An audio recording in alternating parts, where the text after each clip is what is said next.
Ito ang Bombo Radio Philippines. Fully digitalized. Numero 1 sa balita, komentaryo, drama at serbisyo publiko. Bombo Radio Philippines. Bombo Radio Philippines. Unmatched. Number 1 and most trusted source of news and information. Paradyo Bombo. Oras sa Bombo Radio Iloilo, Philippine Standard Time, 27 minutos na nakaligad sa takna sining alas 11. Welcome sa pagpangalagad sa Bombo Hanay Zone 2 sa DOFM Bombo Radio Iloilo, ang flagship station sa the number 1 most trusted source of news and information, ang Bombo Radio Philippines.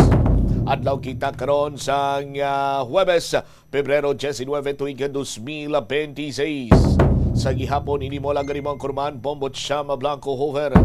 Sa mga nagapaw na dalaguan karon nga mga balita, lalaking nasapuan na patay sa Suok Mandurriao, ginapatihan na ginapatay ini siya bangod sa nangkon sining pilas sa iya sining lawas. Padayon karon ang pagpangusisa sa aton sining kapulisan. Sa dugang pang mga balita kag impormasyon, Iloilo City Councilor Sedfrey Cabaluna nagpahayag dapat madakpan na ang mga involved sa motor napping incident diri sa syudad sa Iloilo. Samtang hugot ng implementasyon sa no overcrowding o no overloading sa rason sang madamo nga pasahero nga nagaka-stranded kuno kag nagaka-delay sa ilang sining biyahe. Isala pa karon sa Iloilo City and Transportation Management Office kay hugot sini nila nga ginapatuman ang ordinansa para sa kaayuhan sa tanan. Istoryan tani karon diri man sa aton sini nga palatuntunan sa pagpangalagad sa Bombo Hanay sa Udto. Samtang Presidente Bongbong Marcos, good luck gid lamang ang pahayag sa sining deklarasyon ni Vice President Sara Duterte nga magapapili siya sa pagka-presidente sa palabuton sining tuig 2028. Amo sini ang sabat mga biyan sang Malacañang. Now, matapos nga ginpamangkot diri ang pahayag sa kay Palace Press Officer o Press Officer Attorney Claire Castro nga kung saan siya mismo nakabati sa pahayag ni President Bongbong Marcos, no? Sa sining good luck nga term sa sining deklarasyon man ni Vice President Sara Duterte. Ngayon siya ang magpapili bilang presidente sa palabuton sining 2028 elections. No, amo gid lamang sini ka lipot banwa ang pahayag sang aton siniyang presidente nga nabatian ni Secretary Claire Castro. Dugang pa ni Castro ang pumuluyo na ang pumuluyo ang nag-ilher sa kay President Bongbong Marcos. Pareho man silang ginbuligan bangod sadto updanay ini sila sa Uniteam. Rason nga hindi dapat pagsulohon ni Vice President Sara Duterte ang kredito kung nagdaog man ang presidente. Nakita man kuno no? Sa aton sining mga kabumbo, makita man sa tanan no? Ang isa ka working president ikumparar sa vice presidente. Ginsabat man ni Castro pa ni Vice President Sara Duterte nga hindi niya kuno masarangan sini no? Nga mangin kamahin sa 2025 budget nga naputos sa kontrobersiya kag korupsyon. Isa man ini sa mga rason kung nga nagbiya diri as cabinet member ang vice presidente. Kung mayara sa impeachment, ini bangod sa kaymuan mismo no ni Vice President Sara Duterte, bangod wala man sini siyang may ginhimo nga manumalia ang presidente kag paglapas sa konstitusyon. Sa karon mga kasimanwati ginapayag nga strategiya ini Vice President Sara Duterte ang temprano pa nga tawag singiri pagdeklarar nga ini siya ang may plano or gusto nga magpapili bilang presidente sa palabuton sining 2028 elections. Sa mata naman ni Attorney Lorenzo Gadon, no? Daw kasubong sinibanwa iyang ni siya pagdepensa sa impeachment proceeding batok sa Vice President. Sunod kay Presidential Advisor on Poverty Alleviation Secretary Larry Gadon, no? Tuman kuno kalayo pa ang 2028 apang nagdeklarar na si Duterte nga hindi man ini siya kuno magdaog. Sus Maria Kagusep, di kabalo naman kamong daan iya sa kay Attorney Larry Gadon, no? Sa aton sini nga mga kabumbo, no? Una kuno nga daan, ang Philippine politics is divided only two major camps, no? To two major camps.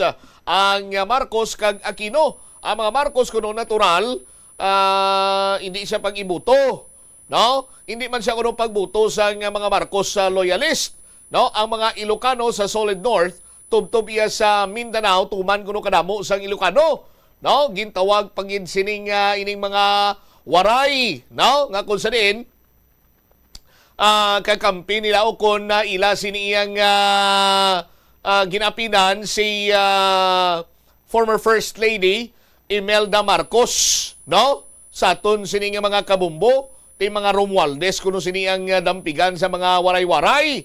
Ti lakip na dire si former House Speaker Ferdinanda Martina Romualdez. Rason nga imposible, no?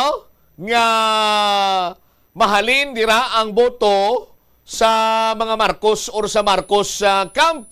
Mangin ang oposisyon, no? Ang hindi man mag-upod sa kandidatura ni Vice President Sara Duterte.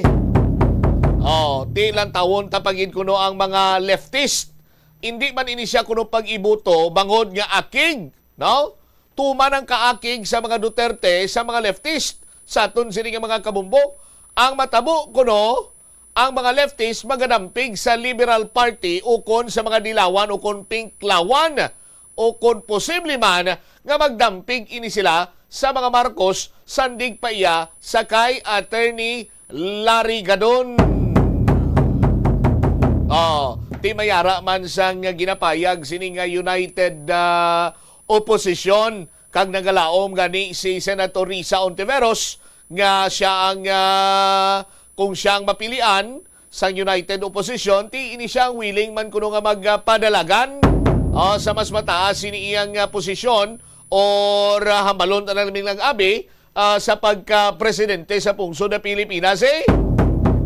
So, ang matabo sini Banwa sa aton sini makuturan, kung hindi man sini iya Banwa mag three-cornered fight, no? Kung ang United Opposition magdesisyon sila nga padalagano nila si Senator Risa Ontiveros or ila naman si kumbensihon si Mayor Leni Robredo, the former Vice President sa aton mga kabumbo, most likely si former Mayor or former Vice President and Mayor Leni Robredo ang ilagin sining itibong sa aton sining mga kasimanwa. Hindi man niya magpasugot, no? Sa aton sining mga kuturan nga ang present administration wala sang i-field, no? Nga magadalaman sang ila sini iyang rinda, sang ila sini nga yahay. Sa aton sining mga kasimanwa. So most likely ginalantaw sini naton banwa nga tatlo, no? Ginalauman naton ngiti. Siyempre, sa aton sini nga mga kuturan, expected naman nga masubra iya sa tatlo mga papili sa pagka-presidente this coming 2028 elections. But, no, ang mambal naton ngiti mga prominente sini, no, nga mga partido kinalauman nga maga-clash sa 2028 elections. Sa aton sini nga mga kabumbo. Kay kon inyo sini iyang obserbaran ang plastada subong samahin iya sang administrasyon, wala sa gyapon ginadula kag handom kag dumot gid ni former House Speaker Ferdinand Martin Romualdez nga magpapili bilang presidente by 2028. Ti siyempre sa aton sini mga kuturan may mga may mga ginaistoryahan man nimo, no? Kay ti tama na ginaya ka bahol or tama ka imposible nga maghambal kita nga way ginaplanuhan sang administrasyon ang 2028 elections. So definitely may mga plano na ini sila. Kag that is why nga out of the picture karon sa mga nasambitan sini mga kontrobersiya kag kun malakip man ang pangalan sini ni former House Speaker Martin Romualdez, madasig ini banwa nga ginakapan-kapan dayon, no? Nga ginapanindugan gid nga waay iya sang direkta nga involvement ang former House Speaker. Sa aton sini nga mga kabumbo. So, ang administrasyon definitely, no, maga-field gid ini sang ila sini iya nga kandidato. Ti halimbawa may kandidato ang tawag siya may kandidato ang administrasyon. May kandidato man ang Pinklawan in Dilawan Abe, no? Tapos sabahin karon niya sa mga Duterte sa aton sini magkasimanwa, kung si Senator Robin Padilla pa ang nami nga mangin Vice Presidente ni Vice President Sara Duterte or iya sini nga mangin running mate, dapat kuno girl power. Girl power sa aton sini magkasimanwa ginatumod niya nga Sara Amy sa 2028, amo niya ang bet, amo niya ang luyag, amo ning kagustuhan, amo niya ang opinyon ni Senator Robin Padilla. Sa aton sini nga mga kabumbo, ti sa mga tinagaya pagani, 1,000% ang suporta niya kuno sa kandidatura pananglitan kung mag-updanay gid man sa ang Duterte kag ang mga Marcos liwat. Pero this time ti siyempre si Senator Amy Marcos na nga no? Sa aton sini nga mga kabumbo. Now, kung inyo sini nga lantawon, kadamo sa mga nagambal nga never again, never again. Pero consistent, no? Nga si Senator Amy Marcos, timprano pa lang, sa termino sa iya sini nga utod, may ara na nga daan sa mambal naton disgusto. No, sa mga tawo nga nagapalibot sa iya sini iya nga utod. Kag amat-amat na didto siya nga nagdistansya. Until such time, no, nga ti ginpamatud-an iya ni Senator Amy Marcos through her words and actions, ang iya sini nga loyalty ara iya sa mga Duterte. Pero ti tandaan nyo, Marcos ini siya iya sa gihapon. Sa aton sini nga mga kasimanwa. Pero ti amo na yang opinyon ni Senator Robin Padilla mo. Base kung may nakita man niya si Senator Robin Padilla sa ila sining adua. So, iya na iya sining opinyon.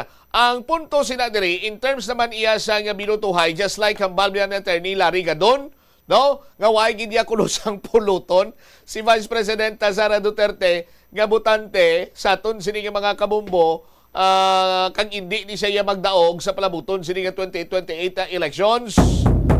Pero ti ang kampo naman iya sa mga Duterte sa aton sini nga mga kabumbo, ilagid sini nga ginapanindugan nga kung hindi tungod sa ila wala iya magdaog. No, si President Bongbong Marcos. That is why sa speech gani ni Vice President Sara Duterte, nagpangayo ini siya sang pasaylo, no, sa aton sini mga kabumbo, no, sa pagbulig niya sa kay Presidenta Bongbong Marcos, no, ini siya ang mangin running mate niya. Now, sa aton sini mga kasimanwa, kung ang present administration may i-field nga ila sini iya kandidato sa aton sini nga mga kasimanwa, kung ang istoryahan naton Estado subong sang pungsod Pilipinas with all these controversies nga nagaputo sa aton sini nga pungsod, no? Bisan siguro anuhon or mambal naton sa malipot nga pulong tuman kataklaron. No? Mabudlay para sa i-field sang administrasyon nga kandidato for presidency by 2028. No? Kay ako naman kag sa hindi sa aton sini makasimanwa madamo sang nagdisgusto sa administration ni Presidenta Bongbong Marcos. May madamo man sini nga nalipay sa iya sini nga mga nimuan, sa iya sini mga proyekto, but with this flood control anomaly, no? Damo gid sang nagdisgusto. Therefore, kung disgustado ang tao, di siyempre hindi na ina siya magsuporta sa aton sini karon iya nga mga kasimanwa. Sabay naman sa mga pinklawan, sa mga dilawan. Kung si Senator Risa Ontiveros Kidman ang mangin standard bearer, medyo turo taklaron man guro para sa iya. Nga man, kay ti sa aton sini nga mga kabumbo, kung ang ila sining dalon o ang ila sining sandigan is the United Opposition, tapos may ara sila iya sang alliance with the administration, so sa aton sining mga kasimanwa, mga hambal na DMD si Senator Risa Ontiveros. Ano po sila sa DMD? Din Mayo dito? Sa aton sini magkasimanwa, kag ti daw halos mabatsagan kag maobserbaran man sang kadaman sa aton, no? Nga ang target sang administrasyon kag the so-called opposition right now sa aton sini magkasimanwa is to eradicate sang kung ano man ang mga kayuhan nga ti siyempre or mambal naton ano man ang mga nangin marka nga nagpabilin sa paminsaron sa mga Pinoy during ni Rodrigo Duterte administration or tsimpo sa nga amay nga presidente. Amat-amat sini kag luyag nila nga mapanas ina, pero luyag man nila mapabilin kag magatatak sa paminsaron sa mga pumuluyo ang kalain sa mga Duterte. Pero ang pamangkot, ang administrasyon ay masuporta sa ginatawag sini nga solid or unified opposition sa aton sini nga mga kabumbo. Kung lang tao naman nimo sa bahin sa mga Duterte, no? Sa gihapon nagapabilin ang ila sini nga mga ginatawag sini nga mga supporters. Die hard supporters. Pero ang iban, no, mas tawag sini nila nga mga fanatiko, no, sa aton sini nga mga kabumbo. Kay ti during the time ni former President Rodrigo Duterte, ako tigi magkagsa hindi, madamo man ang nakapulos sang iya sini iyang mambal na to ti iron hand nga pang dumala. Madamo sang nakapulos, madamo man ang nagdisgusto, no? Hilabi pa nga ti ang mga ginpang tira una-una nga daan magluwas abi sa sining drug war sa aton sini mga kabumbo. Ang una-una nga ginpunteriya ni President Rodrigo Duterte ang mga oligarchs. Hindi ba? Amo ning una niya siningagin pang pontarya.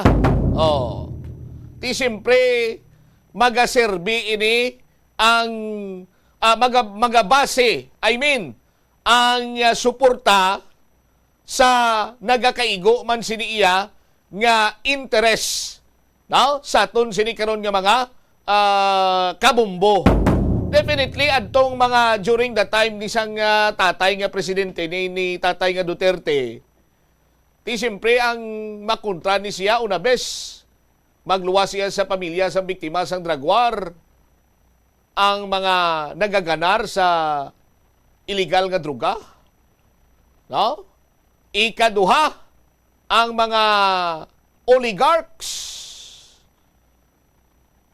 No?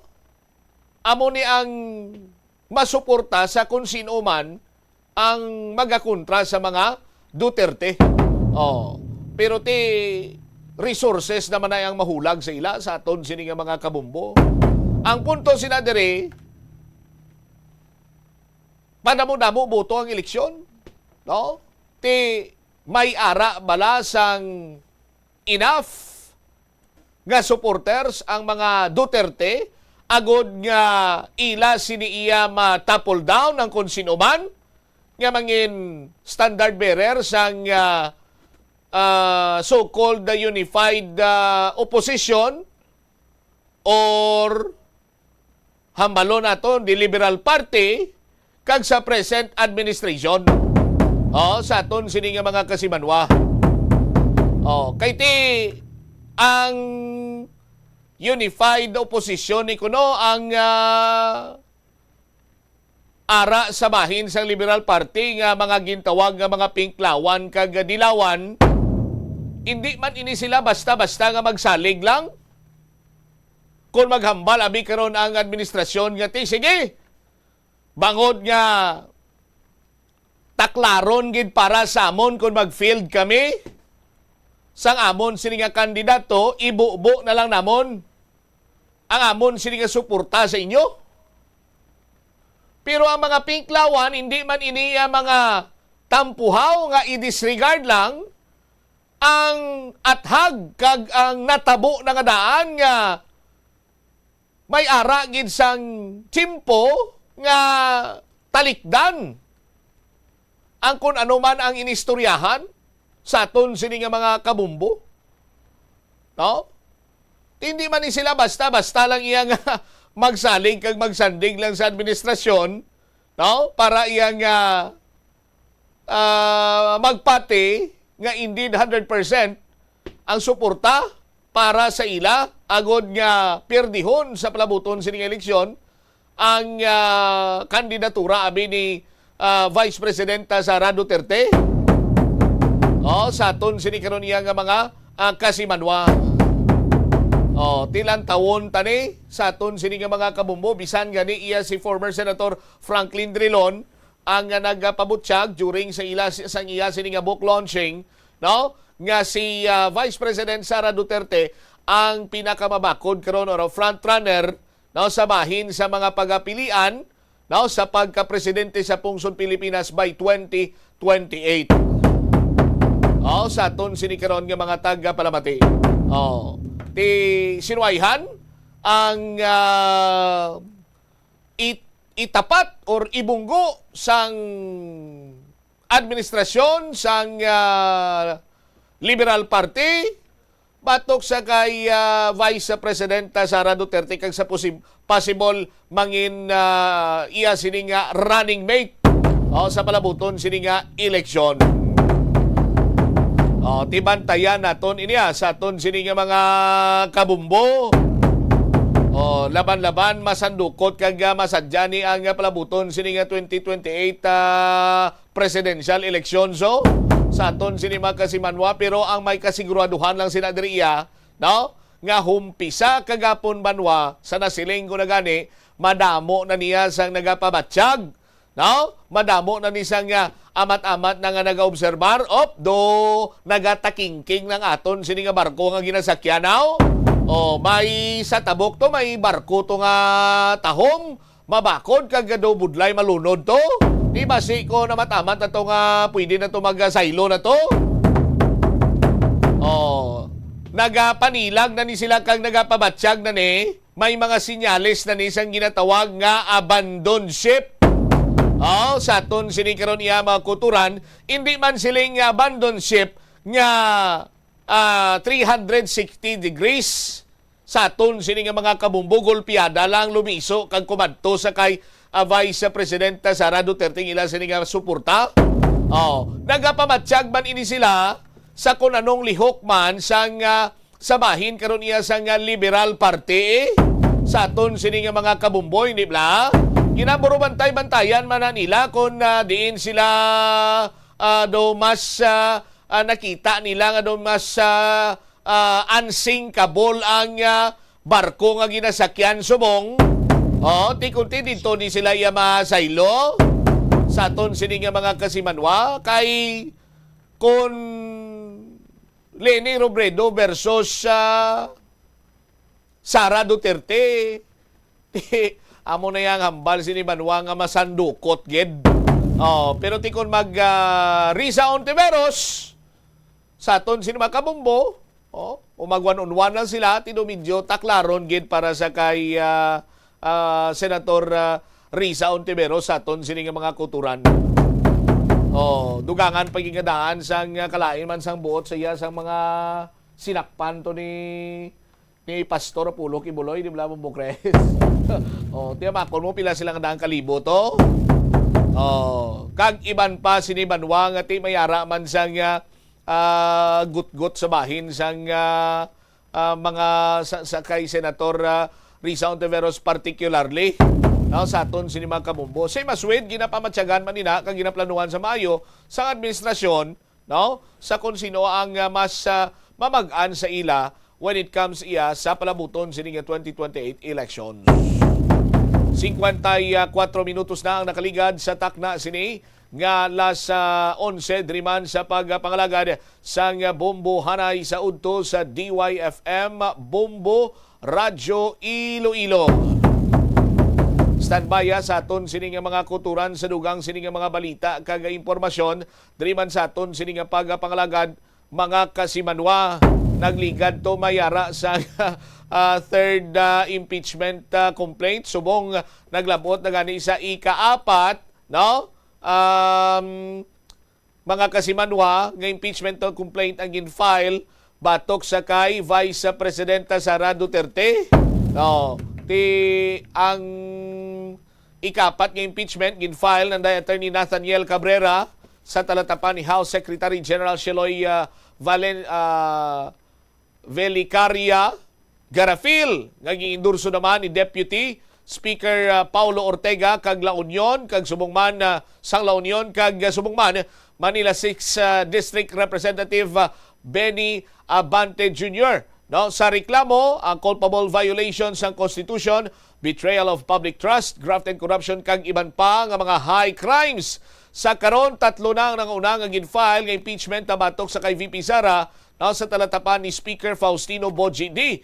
Kag ginalauman nga i-refer ini sa House Committee on Justice sa Lunes nga adlaw, kag sa palabuton sini nga semana ginpayag ni Representative Ortega nga mabakod ang gin-file sini nilang reklamo. May mga ebidensya partikular na sa paggamit sa mga bugos nga pangalan katulad sa Mary Grace Piatos sa ginapayag irregular nga paggasto sa 612.5 million nga confidential fund.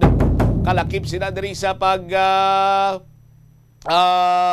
pahayag mga biyan, or ining pag-threat ni Vice President Sara Duterte sa kabuhi ni President Bongbong Marcos, First Lady Liza Araneta Marcos, kag former House Speaker Ferdinand Martin Romualdez.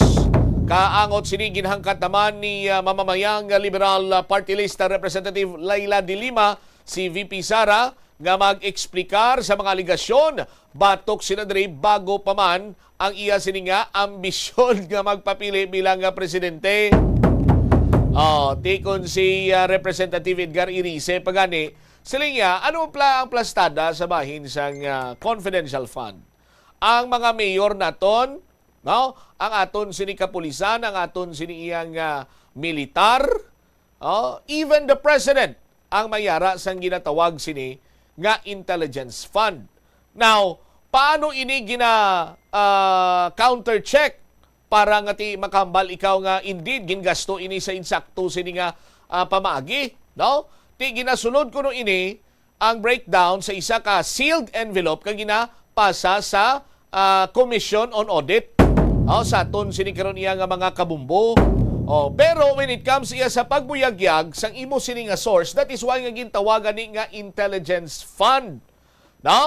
Sa aton sini nga mga kabumbo, hindi mo man pwede ma-divulge ang imo sini iya nga asset. Hindi mo man pwede mabuyagyag ini publicly nga naghatag ako sang 10 ka milyon kay Chris Hilugo. naghatag ako sang 15 milyones sa kay Chamuber para nga tiktikan niya ang mga identified ng mga terorista, ang mga katapo sang kung ano sinadiri nga mga kriminal. Kay ti ang guaya sina i-burn out nimo ang imo sini iyang asset sa ton sini matag palamati. So kung si Representative Edgar Irice pa, how come nga nangin issue ini kag ginapilit nga i-explicar sa nga Vice Presidente?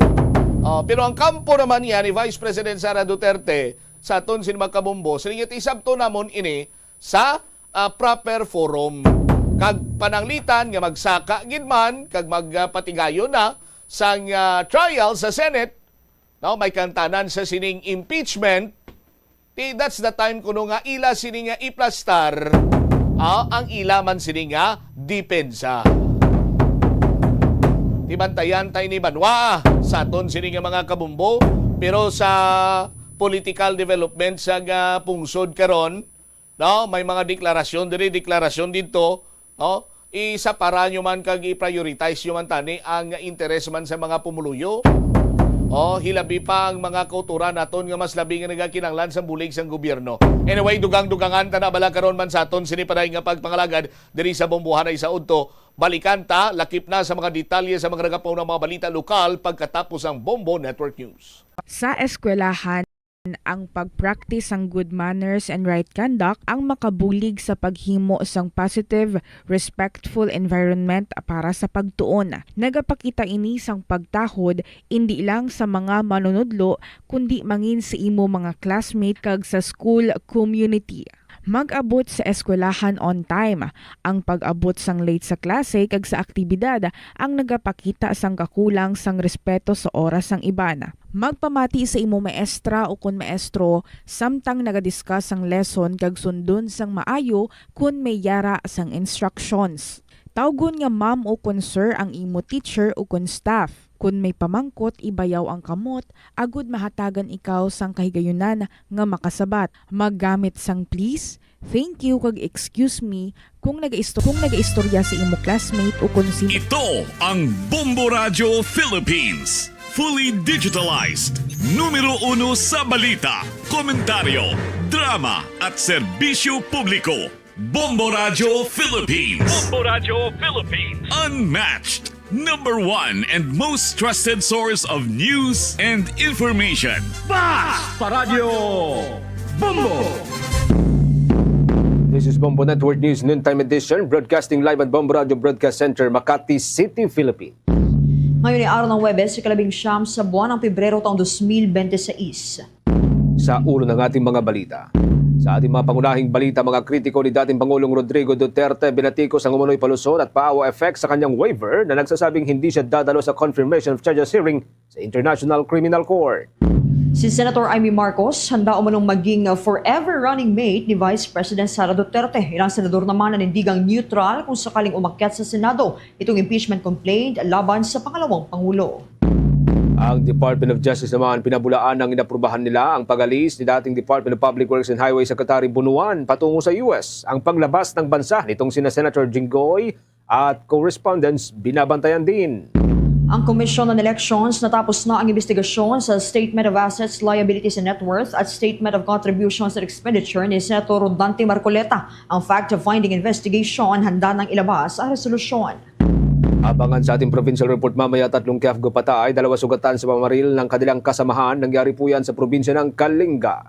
Abangan din mamaya sa ating international news ang Ramadan. Sa Gaza, nagsimula na sa gitna ng wasak na mga moske. Mahigit 2 bansa naman na dadalo sa Board of Peace meeting ni United States President Donald Trump. At sa sports balita, ang dating NBA player na si Bol Bol dumating na sa Pilipinas.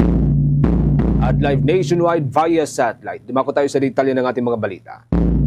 Bumuelta si mamayang Liberal Party List Representative Leila de Lima sa kampo ng dating Pangulong Rodrigo Roa Duterte kasunod ng pagsusumite ng mga ito ng waiver ukol sa hindi pagdalo ng dating Pangulo sa nakatakdang confirmation of charges hearing sa kanyang kasong crimes against humanity sa International Criminal Court.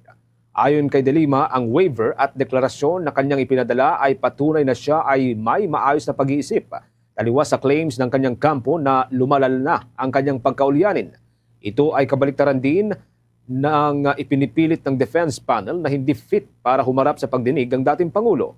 Ang naturang pahayag ay taliwas din sa claims ng lead counsel na si Nicholas Kaufman na hindi na kaya ng dating Pangulo na magbigay ng instructions para sa kanyang depensa.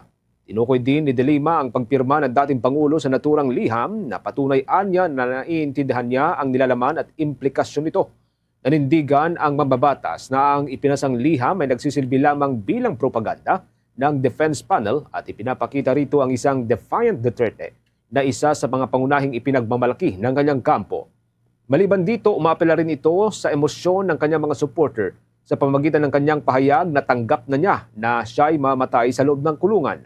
Ayon pa sa mambabatas, isa itong legal strategy dahil tiyak na walang mabuting maidudulot ang pagharap ni Duterte sa International Criminal Court judges dahil kilala ang dating Pangulo na biglaang nagagalit saan mang lugar na posibleng hindi anya makontrol ng kanyang mga abogado. Ayon pa kay De Lima, ang non-appearance ni Duterte sa nakataktang hearing sa Pebrero ay maituturing bilang preemptive damage control. Pamilyar niyang abogado sa mga ginagawa ng dating Pangulo sa Kamara at Senado ng ating bansa na nagpapakita ng kanyang unpredictability. Naniniwalang mambabatas na isa sa mga pangunahing kritiko ng dating Pangulo ng liham ay hindi ginawa ni Duterte dahil kung siyang gumawa, posibleng ipinagmalaki pa ng dating Pangulo ang kanyang drug war para iligtas ang Pilipinas at muling igiit na walang nangyaring state-sponsored mass execution o mass killing tulad ng lagi niyang ipinagmamalaki dito sa Pilipinas. Sa kaugnay pa rin pong development, tinawag din ni National Union of People's Lawyers President Efrain Cortez bilang kaduwagan ang hindi pagharap ni dating Pangulong Rodrigo Duterte sa kanyang confirmation of charges hearing na nakatakda nga sa Pebrero 23 ng taong kasalukuyan. Kung babalikan ang naging liham ng dating Pangulo sa International Criminal Court, nakasaad dito na hindi umano niya nais dumalo sa isang legal proceedings na kanya ring makakalimutan sa loob lamang ng ilang minuto, kasabay ng pagigiit na tanggap na niya ang katotohanan na mamamatay siya sa loob ng kulungan. Ayon naman kay Attorney Cortez, hindi maituturing na act of defiance ang hindi pagdalo ng dating Pangulo kundi isang kaduwagan. Binalikan din ng dating unang batikang abogado ang pagkakaaresto ni dating Pangulong Duterte hanggang sa tuluyan siyang madala sa The Hague. Ang naturang pangyayari niya ay naglabas sa tunay umanong katangian ng dating Pangulo kung saan lumalabas na ang Rodrigo Duterte na ipresenta sa International Criminal Court noong March ng taong 2025 ay isang scared old man at hindi yan tulad sa nasasaksihan ng mga Pilipino noong siya pa ang Pangulo ng Pilipinas. Ngayon ay mayroon din siyang oportunidad na mariin o na marinig ang lahat ng aligasyon laban sa kanya at personal na kumprontahin ang mga nag-akusa sa kanya. Ay saka naman naduwag ang dating Pangulo ayon pa rin yan sa National Union of People's Lawyer. Git pa ng abogado, hindi kayang kumprontahin ng dating Pangulo ang mga nag-akusa sa kanya ng walang bodyguard na nakapalibot sa kanya. Ang naturang grupo mga kabombo ang isa po sa mga grupong tumutulong sa mga biktima ng drug war sa kanilang paghahanap ng hustisya matapos ang madugong kampanya ng nakalipas na administrasyon. Ilan sa mga ito ang bibiyahe patungo sa The Hague para sa pagdinig sa kaso ng dating Pangulo ng Pilipinas. Kaugnay pa niyan mga kabombots Nation, ilang araw bago ang nakatakdang confirmation of charges hearing ni former President Rodrigo Roa Duterte, libu-libong comments muli ang bumubuhos sa Meta account ng International Criminal Court. Sa bawat post ng International Tribunal, daan-daang Pilipino ang naglalagay ng mga komento. Marami sa mga naturang komento ay walang kaugnayan sa International Court posts.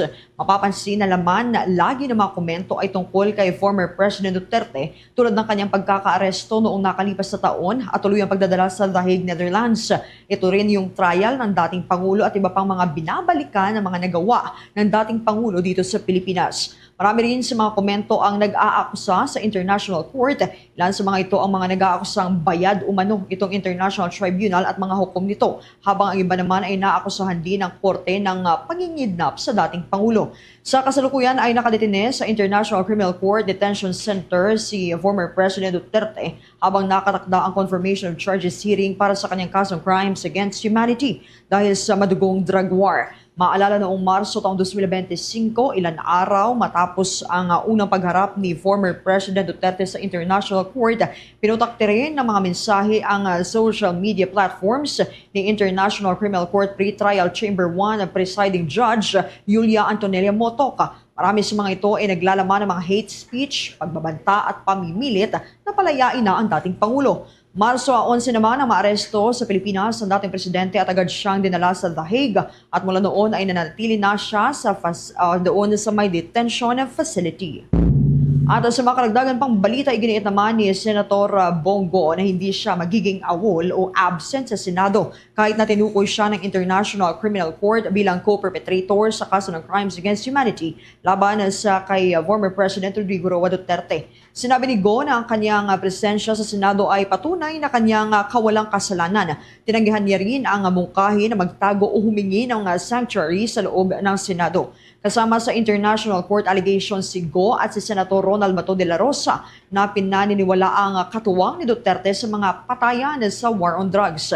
Si Senator Go umano ay naakusahan sa pag-facilitate ng cash rewards sa killings bilang presidential aid, habang ito naman si Senator de la Rosa ang nagpapatupad ng operasyon bilang dating pinuno ng pambansang pulisya. Parehong itinanggi ng mga senador ang paratang at tinawag itong politically motivated. Bagamat may mga panganib, nanindigan si Go na ipagpapatuloy niya ang kanyang tungkulin bilang mambabatas. Sa ibang mga balita ho tayo, mga kabombo, iginiit naman ni Senator Raimie Marcos ang kanyang tapat at na suporta kay Vice President Sara Duterte at handang sumunod sa pangalawang Pangulo kung sila ay magtatambal man sa 2028 elections. Ang posibleng Duterte-Marcos tandem ay nagmumungkahi ng isang all-female ticket sa kabila po yan ng tensyon sa pagitan ni Duterte at ng kapatid ni Senator Marcos na si Pangulong Ferdinand Marcos Jr. matapos na bumagsak ang Unity Alliance noong 2022. Ayon kay Senator Marcos, ang maagang deklarasyon ni VP Sara ay nagpapatunay sa pangamba ng mga kalaban at nagpapatibay daw sa pag-asa ng kanyang mga taga-suporta. Sa bahaging itong mga Bombo Star Nation, kuha pa tayo ng mga balita na tinutukan ng ating news team. Ilang mga senador nanindigan na mananatiling walang kinikilingan o neutral kung sakaling umakyat sa mataas na kapulungan ng impeachment complaint laban kay Vice President Sara Duterte. Narito ang mga detalye sa pag-uulat ni Bombo Angelo Aganan. Matapos umani ng iba't ibang reaksyon mula sa mga mambabatas, ang maagang pag-anunsyo ni Vice President Sara Duterte ng kanyang pagtakbo sa pagkapangulo sa 2028 elections, nanindigan naman ng ilang mga senador na mananatili silang walang kinikilingan kung sakaling umakyat man sa Senado ang impeachment complaint laban sa Vice Presidente. Binigyan din ni Senate President Vicente Tito Soto III na mananatiling impartial o walang kinikilingan ng Senado kung sakaling man na umabot sa mataas na kapulungan ang reklamo laban kay Duterte.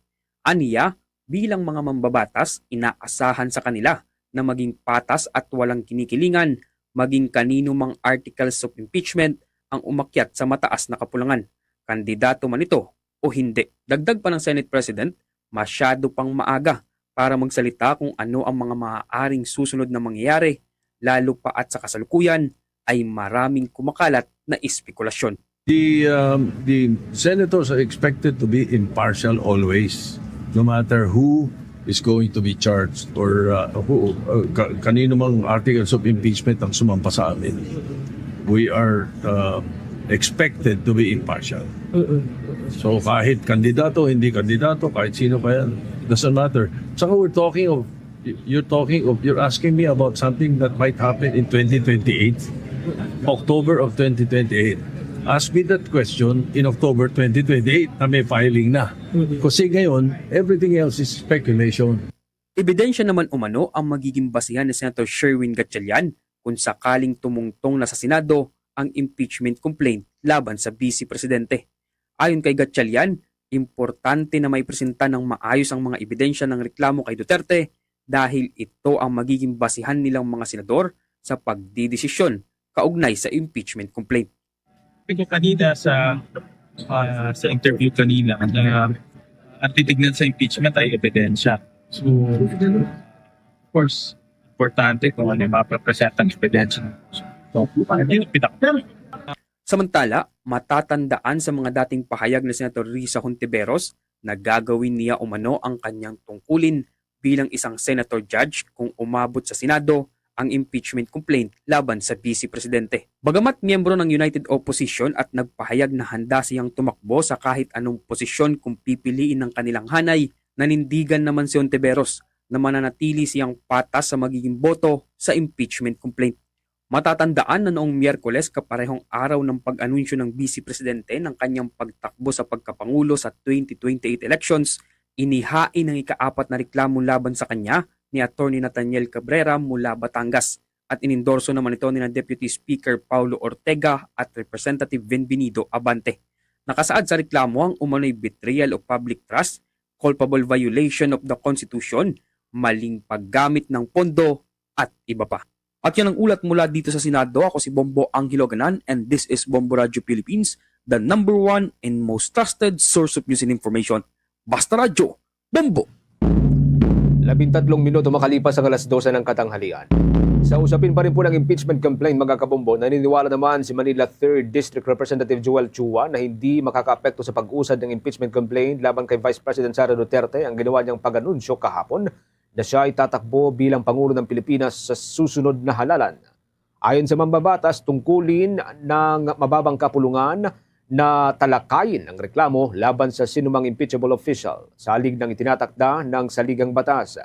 Nag-anunsyo man o hindi ang dati o ang pangalawang Pangulo, kailangan anya ng Kamara na pagdebatehan at pagdesisyonan ang reklamo laban sa pangalawang Pangulo at ang desisyon ng bawat mambabatas ay babatay pa rin anya sa bigat ng mga iprepresentang ebidensya. Hindi rin nababahala si Representative Chua sa posibleng sasabihin ng kampo ng pangalawang Pangulo na pamumulitika ang impeachment complaint, lalo na kung tuluyan itong uusad sa Senado bilang isang impeachment court. Ayon sa Manila lawmaker, mayroon ng complaint na naihain laban sa pangalawang Pangulo noon pang Disyembre ng taong 2024 at nitong 2025, kung kailan hindi pa siya nag-anunsyo ng kanyang intensyon na tumakbo sa pagkapangulo. Nataon lamang anya na natapos ng 1-year ban at tuluyan na ring nag-anunsyo ang pangalawang Pangulo sa kanyang plano sa nalalapit na halalan. Iginit din ng mababatas na hindi na niya ikinagulat ang pagdedeklara ni Duterte ng kanyang plano sa susunod na halalan dahil matagal na rin anyang inaasahan ito ng publiko. Samantala, iginit naman ng mga mambabatas na nasa ilalim po ng Makabayan Bloc na hindi maapektuhan ng planong pagtakbo sa pagkapangulo ni Sara Duterte sa 2028 ang nakabinbing impeachment complaint laban sa kanya. Yan pa rin po sa may Kamara de Representantes. Binubuo ang grupo nitong sina ACT Teachers Representative Antonio Tinio, Gabriela Representative Zara Jane Elago at Kabataan Representative Renico. Ayon ho sa kanila, kalkulado umano ang pag-anunsyo ni Vice President Sara upang maipakita ang sarili bilang biktima ng political persecution at maimpluwensyahan ng mga kongresista na ibasura ang reklamo laban sa kanya. Pahayag ng grupo na sumusuporta sa isa sa mga inihaing impeachment complaint, hindi sila matitinag o madidistract ng ganitong political maneuvering. Hinimok din nila ang liderato ng Kamara na tipunin ng sapat na boto upang maipasa ang reklamo sa Senado para yan sa paglilitis sa linsunod sa 1987 Constitution na nangangailangan ng boto, sapat na boto, nang hindi bababa sa 1/3 ng mga miyembro ng Kamara. Mas maaga, formal na inihayag ni Duterte ang kanyang balak na pagtakbo bilang Pangulo sa 2028 na anyay pag-aalay ng kanyang buhay, lakas at kinabukasan para sa bansa. Samantala, sinabi naman ng Palasyo Malacanang na binabati ni President Ferdinand Marcos Jr. ng good luck ang kanyang dating kaalyado at katandem. Samantala, ayon naman kay Senate President Vicente Tito Soto III, hindi na siya nagulat sa maagang anunsyo ni Vice President Sara Duterte na tatakbo sa pagkapangulo sa 2028, ngunit binigyan din niya na marami pang maaring magbabago itong opisyal na filing sa Oktubre taong 2027. Hinikayat niya ang mga senador na manatiling neutral kung aabot man ang impeachment trial sa Senado, kasabay ng panibagong impeachment complaints laban kay Vice President Duterte sa Kamara. Para kay Senate President Soto, parehong 2028 elections at posibleng trial ay spekulasyon pa lamang. Samantala, maaring itinakda ni Vice President Sara Duterte ang kanyang naratibo sa maagang anunsyo ng balak niyang tumakbo sa pagkapangulo sa 2028 ayon kay Professor Aris Arugay. Ani Attorney Arugay, itong hakbang ng Vice Presidente ay paglihis niya sa traditional strategy na Dutertes na mag-anunsyo ng huli. Sinabi rin ng analyst na maaring pinapalakas ni Duterte ang mensahe na ang impeachment laban sa kanya ay politically motivated at hindi tungkol sa accountability. Dagdag pa niya, maaring ginagamit ng Vice President ang historic trial ng kanyang ama sa International Criminal Court bilang bahagi ng narrative. Gayunpaman, nagbabala si Arugay sa posibleng panganib ng maagang deklarasyon. Kabilang yan ang mahirap na pagtanggap ng mga botante at pagpapanatili ng momentum sa susunod na 2 taon. Sa ibang mga topiko ho tayo mga kabombo, dako tayo dyan sa may Department of Justice. Pinabulaan po ng naturang ahensya na inaprubahan nila ang pag-alis nitong si dating Department of Public Works and Highway Secretary Manuel Bunuan patungo po sa US. Yung daw hong panglabas nitong sina Senator Jinggoy at mga kanyang kapwa respondents, kapwa akusado, dapat pa rin ipaalam ho sa korte. Kaya update po dyan, live report si Bombo Gran Hilario. Pinabulaanan ng Department of Justice na may katotohanan ang pag-aproba nito sa paalam ni former Department of Public Works and Highway Secretary Manuel Bunuan. Ayon mismo kay Justice Secretary Frederick A. Vida, hindi totoong pinayagan nila ang planong pag-alis ng dating kalihim palabas ng bansa. Bagamat may katotohanan na ito'y nagpaalam sa kagurana, itinanggi naman ni Justice Secretary Vida na inaprubahan ang kanyang sulat. Tanging lamang ang ginawa ng prosekusyon ay ninote o tinanggap ang paalam ni Bunuan para sa plano niyang pag-alis. Taliwas ito sa pahayag kamailan ni former Secretary Bunuan na aprobado muna ng kaguran ang kanyang pagpunta sa Amerika para sa medikal na pangangailangan ng asawa. O niya natin pagyan si Secretary Frederick A. Vida ng Department of Justice. So, ang ano niya, yung isinulat niya sa amin, nagsabi siya na tatravel siya. Diba? So, it's not true that we allowed, no? In fact, ngayon, kailangan niya magpaalam sa korte. Yun yung process. Because that's one of the, we noted yung kanyang letter, di ba? At ang basically, ang ano namin doon, ang ask kasi namin doon, pag may, yun nung una, tulad nung umalis siya, hiningi namin yung itinerary niya, saan siya pupunta, and of course, nagkaroon ng konting issue doon kasi hindi naman siya bumalik doon sa original date na pinangako niya. No, so, again, another move ng prosecutor, the state, really here is, baka flight risk kasi yung ibang respondent. Kaya humihingi ng precautionary hold departure order. Na yun naman yung binigay ng korte. Paglilinaw naman ng Department of Justice na hindi sa klaw na kanilang mandato ang magbigay ng permiso o pigilan ng isang individual na makalabas ng bansa sapagkat ito ay karapatan ng bawat isa. Subalit dahil mayroon ng inisyong direktiba ang korte, hindi na maaaring makalis ng walang pahintulot si former Secretary Bunuan pati mga kapwa-respondents sa kinakarap na reklamong plunder at iba pa. Naglabas kasi ng precautionary hold departure order ang Manila Regional Trial Court Branch 52 laban kina Bunuan, Senador Jingo Estrada, former Department of Public Works and Highways Undersecretary Roberto Bernardo, Henry Alcantara at Gerard Opulencia. Muli si Secretary Frederick A. Vida ng Department of Justice. It's not for the department to allow or not to allow because travel is basically a personal liberty, di ba? Karapatan ng bawat Pilipino bumiyahe. Unless merong court process or may court order na nagbabawal sa'yo. And based on what I got, the information I got, meron ng precautionary hold departure order si Secretary Bunuan. So with that, any permit or any allowance for you to travel, kailangan na ng court order. Kaya ngayon, pagbabiyahe yung mga na-cover ng precautionary hold departure order, kailangan na nilang magpaalam sa court. Gayunpaman, ibinahagi ni Justice Spokesperson Attorney Paulo Martinez na may remedyo pang maaaring gawin ang kabilang kampo o respondents sa kaliman nais bumiyahe palabas ng bansa.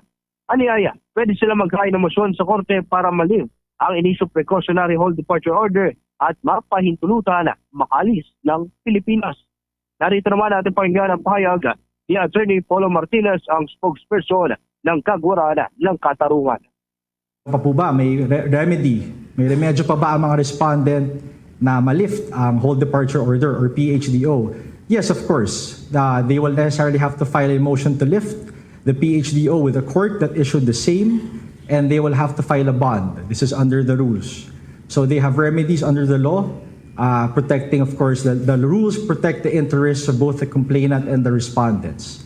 So meron pa po, yan po yung scheme and the process of granting the PHDO. Nag-uulat live mula dito sa Department of Justice. Yes, Bombo Genesis. So anong official status ni dating Secretary Bunuan ngayon? May information ba ang DOJ kung saang part siya sa Pilipinas sa kasalukuyan? Sa kasalukuyang Bombo Genesis, ang tangi pa lamang nilalabas o direktiba mula sa Natura Manila Regional Transport Branch 52 ay yung hindi pagpapahintulot sa kanila na makalabas sa bansa.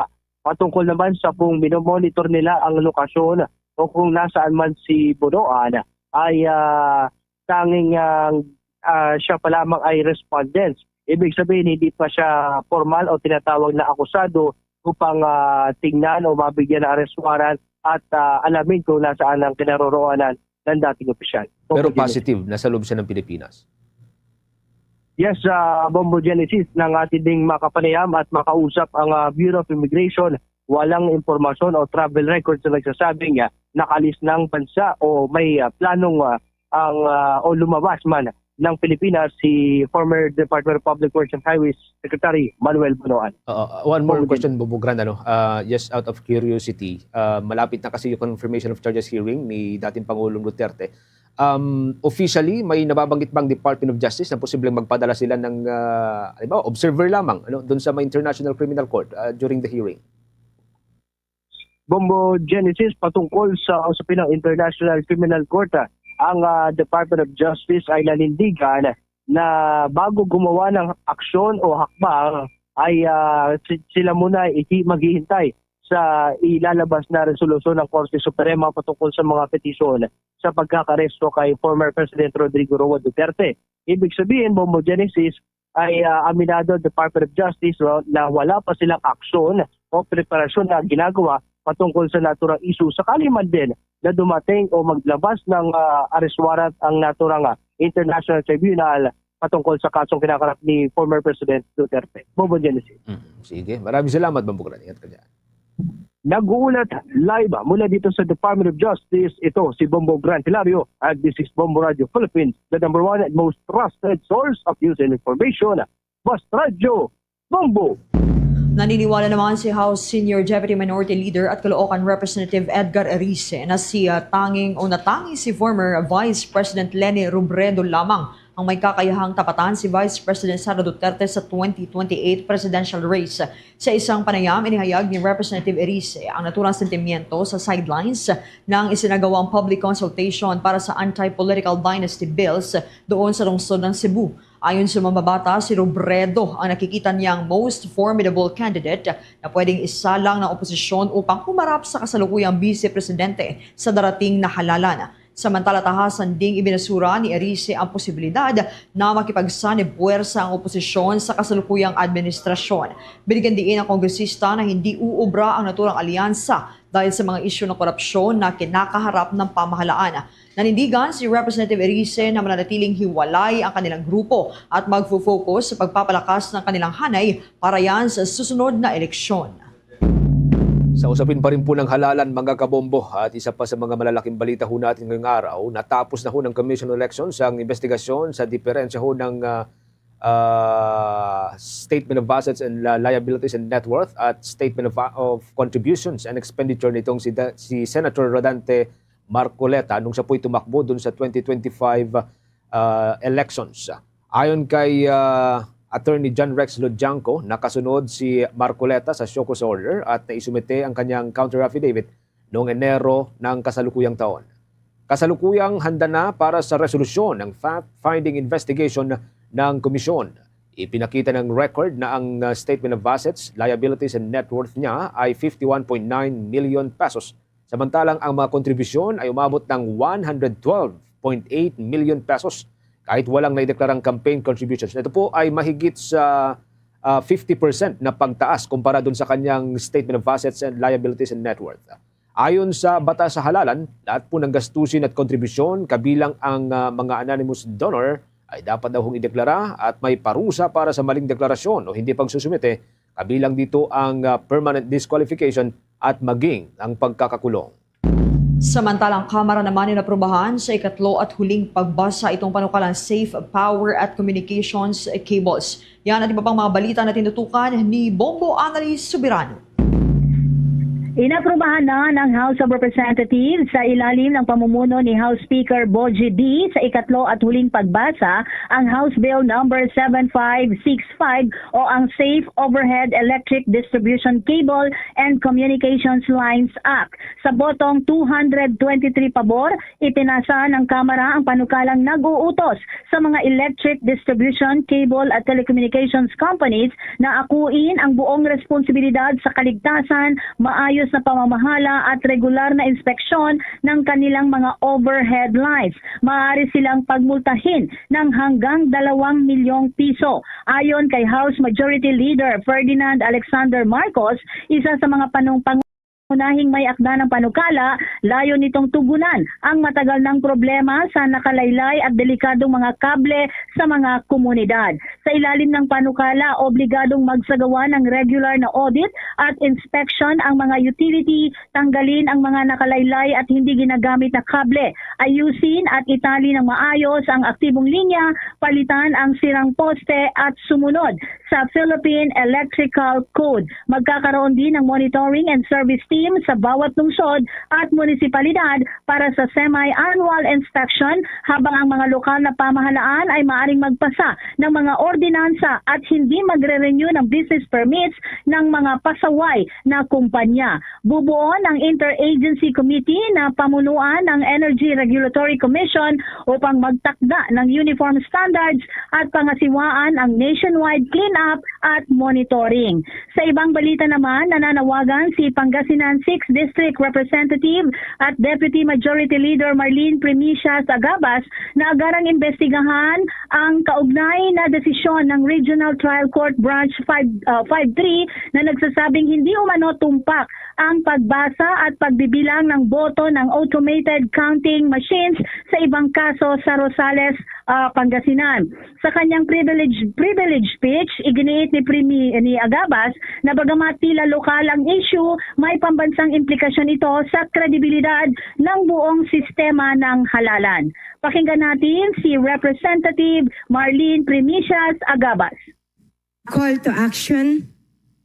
I seek the Committee on Suffrage and Electoral Reforms to conduct a comprehensive inquiry into one vote count machine, transparency and security features, to the security features of official ballots and how they can be better protected, the protocols of accessing ballot images and the voter verifiable paper audit trail, data during election disputes, the chain of custody procedures for ballot boxes from election day through protest resolution, and the international best practices on electoral integrity that we can adapt to the Philippine context.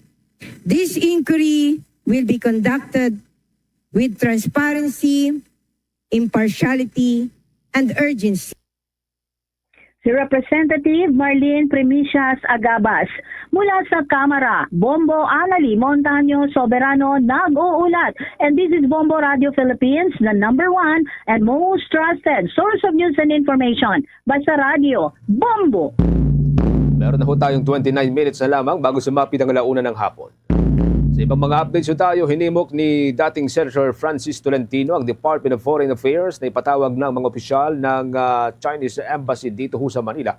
Kasunod yan ng mga naging pahayag laban sa ilang mga mambabatas ng Pilipinas.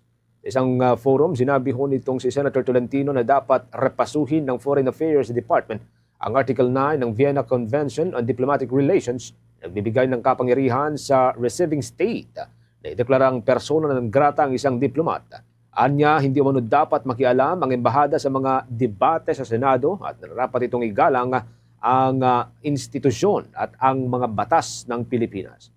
Nauna nang kinundenan ng China ang Senate Resolution number 256 na buwabati ko sa mga pahayag ng embahada hinggil sa mga opisyal na tumutuligsa sa mga hakbang ng China sa West Philippine Sea. Ayon kay Ji Linpeng, ang naturang resolusyon ay isang political stunt at umano'y naglilihis sa katotohanan. Sa gitna naman ng palitan na matinding pahayag na natiling sentro ng usapin ang pagrepaso o pagrespeto sa diplomatic protocols at sa soberanya ng Pilipinas. Samantala, pinapalaliman naman ni Department of Agriculture Secretary Francisco Tio Laurel Jr. ang investigasyon sa umunoy irregularidad sa procurements and distribution ng farm inputs at mga makinarya sa ilalim ng naturang ahensya. Una na kasing nagsagawa ng pagsusuri ang naturang ahensya noong unang bahagi ng 2026 at walang nakitang irregularidad. Gayunpaman, muling nagre-reklamo ang ilang grupo ng mga magsasaka ukol sa umano'y anomalya. Kaya ipinagutos ni Secretary Laurel na muling magsagawa ng pagsusuri at laliman ang pagsisiyasat. Gitang kalihim, kailangang matiyak na ang pondo sa naturang programa ay nagagastos ng tama at maayos. Kung mayroon man ang pagkakamali, lalo na kung nagawa ito ng mga opisyal ng Department of Agriculture, ay dapat lamang na maitama ito. Muli ring umapila ang kalihim sa mga magsasaka na tumulong sa pagbubunyag sa mga naturang issue kung mayroon mang hawak na ebidensya para mas mabilis ang ginagawang investigasyon. Maliban naman sa procurement, iimbestigahan din ng Department of Agriculture ang umano'y ulat sa pagkaantala sa delivery ng mga fertilizers para sa ating mga magsasaka. Sa iba pang mga updates mga kabombo, makibalita ho tayo sa nagpapatuloy pa rin po na obserbasyon ng Ramadan, yung pagsisimula ho ng Ramadan para ho sa ating mga kapatid na Muslim. May mga update po dyan si Bombo Bea Pediza. Nagpapatuloy na sa ngayon ang mga aktibidad ng mga kababayang miyembro ng Muslim community para sa obserbasyon ng selebrasyon ng Ramadan na nagumpisa na kaninang madaling araw. Sa eksklusibong panayam ng Bombo Radio Philippines kay Manila Golden Mosque, Administrator Haji Mohamed Erzad Bebot Mali, ipinaliwanag niya na natapos na ang saum o pag-uumpisa ng pag-aayuno nitong kaninang madaling araw na siyang sumisentro sa pag-uumpisa na bawal na ang kumain, uminom ng tubig, magsinungaling at magsalita ng mga masasamang salita. Ito anyay bilang bahagi ng pag-uumpisa ng self-purification kung saan dinidisiplina na ang 7 senses ng isang tao bilang bahagi ng kanilang pag-aayuno.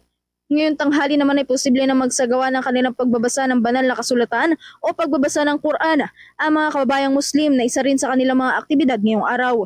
So yung activities natin kagabi, starting of Tarawih prayer, yung optional prayer after Isa prayer.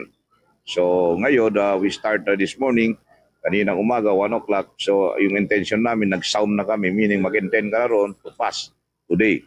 So bawal na uminom, since 4 p.m. bawal na uminom, kumain, bawal na magsalita ng hindi maganda, magsinungaling, lahat ng 7 senses mo dapat i-discipline mo na yan hanggang sa 6:15.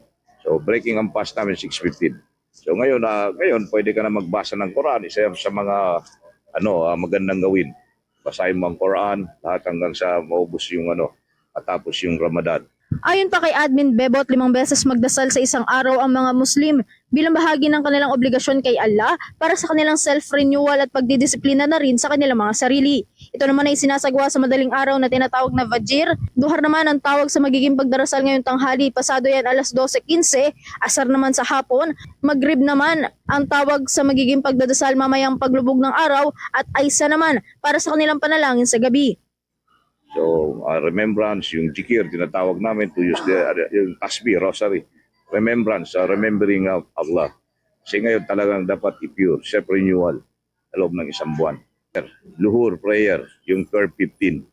Kasi we Muslim, even not Ramadan, we pray 5 times a day. We are obliged to pray 5 times a day.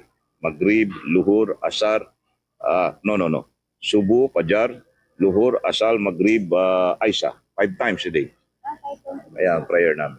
Samantala, bilang bahagi ng 5 pillars ng Islam, ang pag-aayuno o Ramadan na bahagi ng Divine Order at itinuturing na Holiest Month ang siyang dapat sundin ng mga kababayang Muslim na siyang sumisimbolo sa kanilang malakas sa pananampalataya kay Allah at sa kanilang propeta. Bagamat mayroon ding tinatawag na freedom of choice sa Islam, ang paglabag sa 5 haligi na ito ng kanilang relihiyon ay nangangahulugan lamang anya ng pagsanib sa kadiliman. Well, itong Ramadan, isa to sa mga haligi ng Islam, 5 haligi ng Islam. Diba, ang 5 pillars of Islam, mayroon kalimat shahada, asyhadu la ilaha illallah, wa asyhadu anna Muhammad Rasulullah. I bear witness there is no God except Allah. Prophet Muhammad is the messenger of Allah. Pangalawa, salah, means praying 5 times a day. And then third, Ramadan, ito na, pag-ayuno. And then fourth, yung Hajj, yung fifth, zakat. 5 pillars of Islam. So talagang divine order to. We are obliged to comply, to pass every month of Ramadan. Alam mo, sa Islam, binigyan tayo ng Panginoon ng freedom of choice. I-choice mo yon. Kung gusto mo dito sa madilim, wag mo gawin ng Panginoon ang order ng Panginoon Allah. Kung gusto mong maliwanag, sa kabilang buhay dito ka sa utos niya. Mula dito sa lungsod ng Maynila, ito si Bombo Bea Peniza, and this is Bombo Radio Philippines, the number 1 and most trusted source of news and information. Basta Radio, Bombo! Sa ibang mga updates tayo, inilunsad ng isang grupo ng mga abogado ang Lawyers Against Corruption. Layunin po ng bagong network na ito na magsilbing plataforma para sa transparency, pagiging bukas, accountability o pagpapanagot at mas matibay na laban kontra korupsyon dito sa ating bansa. Ayon po sa mga organizer, ang naturang grupo ay magbibigay ng suporta sa mga whistleblower, magtataguyod ng mas maigpit na monitoring sa public procurement at magsusulong ng institutional reform upang masiguro ang integridad ng pamahalaan. Binanggit ng grupo na ang corruption ay patuloy na humahadlang sa pag-unlad ng Pilipinas, kaya't mahalaga ang pagkakaroon ng independent network magbabantay sa mga proseso ng gobyerno. Kasabay nito ay nanawagan ng mga abogado sa Kongreso na ipasa ang mga panukalang batas gaya ho nitong Whistleblower Protection Law, mas maluwag na bank secrecy law at isang comprehensive freedom of information law upang mas maging epektibo ang investigasyon at prosecution sa mga kaso ng korupsyon. Bombo International News. Nagsimula ang Ramadan sa Gaza, ngunit marami ang nagdasal sa wasak na mosque o pansamantalang prayer spaces na gawa sa tarpaulin at kahoy habang inaalala ang mga namatay at nawala ng lugar ng pagsamba. Sa Gaza City, ang dome ng dating Al-Husayna Mosque ay nakapatong sa mga guho at ginagamit ngayon ang Country Guard para matuluyan at magluto ang mga pamilya doon. Bagamat malawak ang pagkasira, may mga nagtayo ng pansamantalang prayer areas gamit ang plastic sheets, kahoy at mga tolda. Ayon naman kay Amir Abu Al-Amrain, ang direktor ng Religious Affairs Ministry, nasa 430 prayer areas ang naitayo. Mula Oktubre 7 taong 2023, umabot sa 72,000 individuals ang nasawi ng mga Palestino at nasa mahigit 800 mosque naman ang tuluyan na winasak. Sa iba pang balita sa ibayong dagat, pinangungunahan naman ni United States President Donald Trump ang Board of Peace meeting sa Washington kung saan inaasahang ihahayag ng mahigit $5 billion o nasa 295 billion pesos ang ipinangakong pondo para sa reconstruction at humanitarian efforts sa Gaza, ayon yan kay White House Press Secretary Caroline Leavitt. Higit 20 na mga bansa naman ang lalahok at magpapadala ng tauhan para sa International Stabilization Force sa Gaza. Itinatag ni Trump ang board noong Enero 23 sa Davos at sinuportahan ng United Nations Security Council bilang bahagi ng kanyang Gaza Plan. Gayunpaman, nagpahayag ng pag-aalinlangan ng Vatican ayon kay Cardinal Pietro Parolin at tinawag ng White House na deeply unfortunate itong hindi pagsali ng Vatican. Bagamat may ilang bansa na sumapi tulad ng Turkey, Egypt, Saudi Arabia, Qatar at Indonesia, magiging focus pa rin ng pulong ang Gaza. Bombo Sports News. Sa ating sports news, mga kabombo, dumating na po sa Pilipinas ang dating sentro ho ng NBA na si Bol Bol. Ang 7'3" big man ay nakatakdang maglaro bilang import sa TNT Tropang 5G para sa PBA Season 50 Commissioner's Cup na nakatakda po sa buwan ng Marso. Walang height restriction sa Commissioner's Cup, mga kabombo, kaya po napagbigyan ang Tropang 5G na kunin ang Sudanese American Center. Kung babalikan ang karera nitong si Bolbol, pinili ho siya ng Miami Heat bilang 44th draft pick. Yan po noong 2019. Nagpalipat-lipat po siya ng koponan mula sa Miami Heat patungong Denver Nuggets, Orlando Magic at kinalaunan ay dyan sa may Phoenix Suns. Sa kanyang may tuturing na best season, nagawa po niyang magbulsa ng 9.1 points per game at 5.8 rebounds per game. Nagawa po niya ito noong 2022-2023 NBA season. Sa kabila ng kanyang tangkad, hindi siya gaanong nabibigyan ng oras para maglaro kaya tumaabot lamang sa 13.6 minutes ang average time niya sa hard court. Nakataktang magsimula sa Marso 11, mga kabombo, ang PBA Season 50 Commissioner's Cup. Ang mga balita, mga kabombo at Star Nation, itong tax expert iginiit na mas mahigpit na kampanya laban sa tax evasion. Ang reforma naman sa buwis isinusulong. Kuha tayo ng mga report sa pag-uulat ni Bombo Eman Bombase. Binigyan din ng global tax policy expert na si Mon Abrea ang pangangailangan para sa mas matinding kampanya laban sa tax evasion at korupsyon sa loob ng sistema ng pagbubuwis sa bansa. Sa ginanap na media forum sa Quezon City, paniliwanag ni Abrea na ang isang patas at maayos na sistema ng buwis ay isa sa pinakamabisang sandata laban sa katiwalian.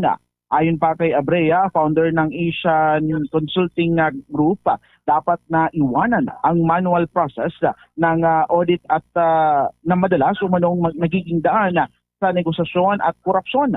Sa halip, sinusulong niya ang paggamit ng AI-driven and risk-based audits upang direktang matumbok ang mga malalaking tax evaders at hindi ang maliliit na mga negosyante o mga MSMEs. Naniniwala siya na ang mataas na tax rates na may mahinang pagpapatupad ay nagpaparusa lamang sa mga tapat na mamamayan habang pinapaboran ang mga tiwali. Kaugnay niya na ating pakinggan ang pahayag ni Mon Abrea, tax policy expert.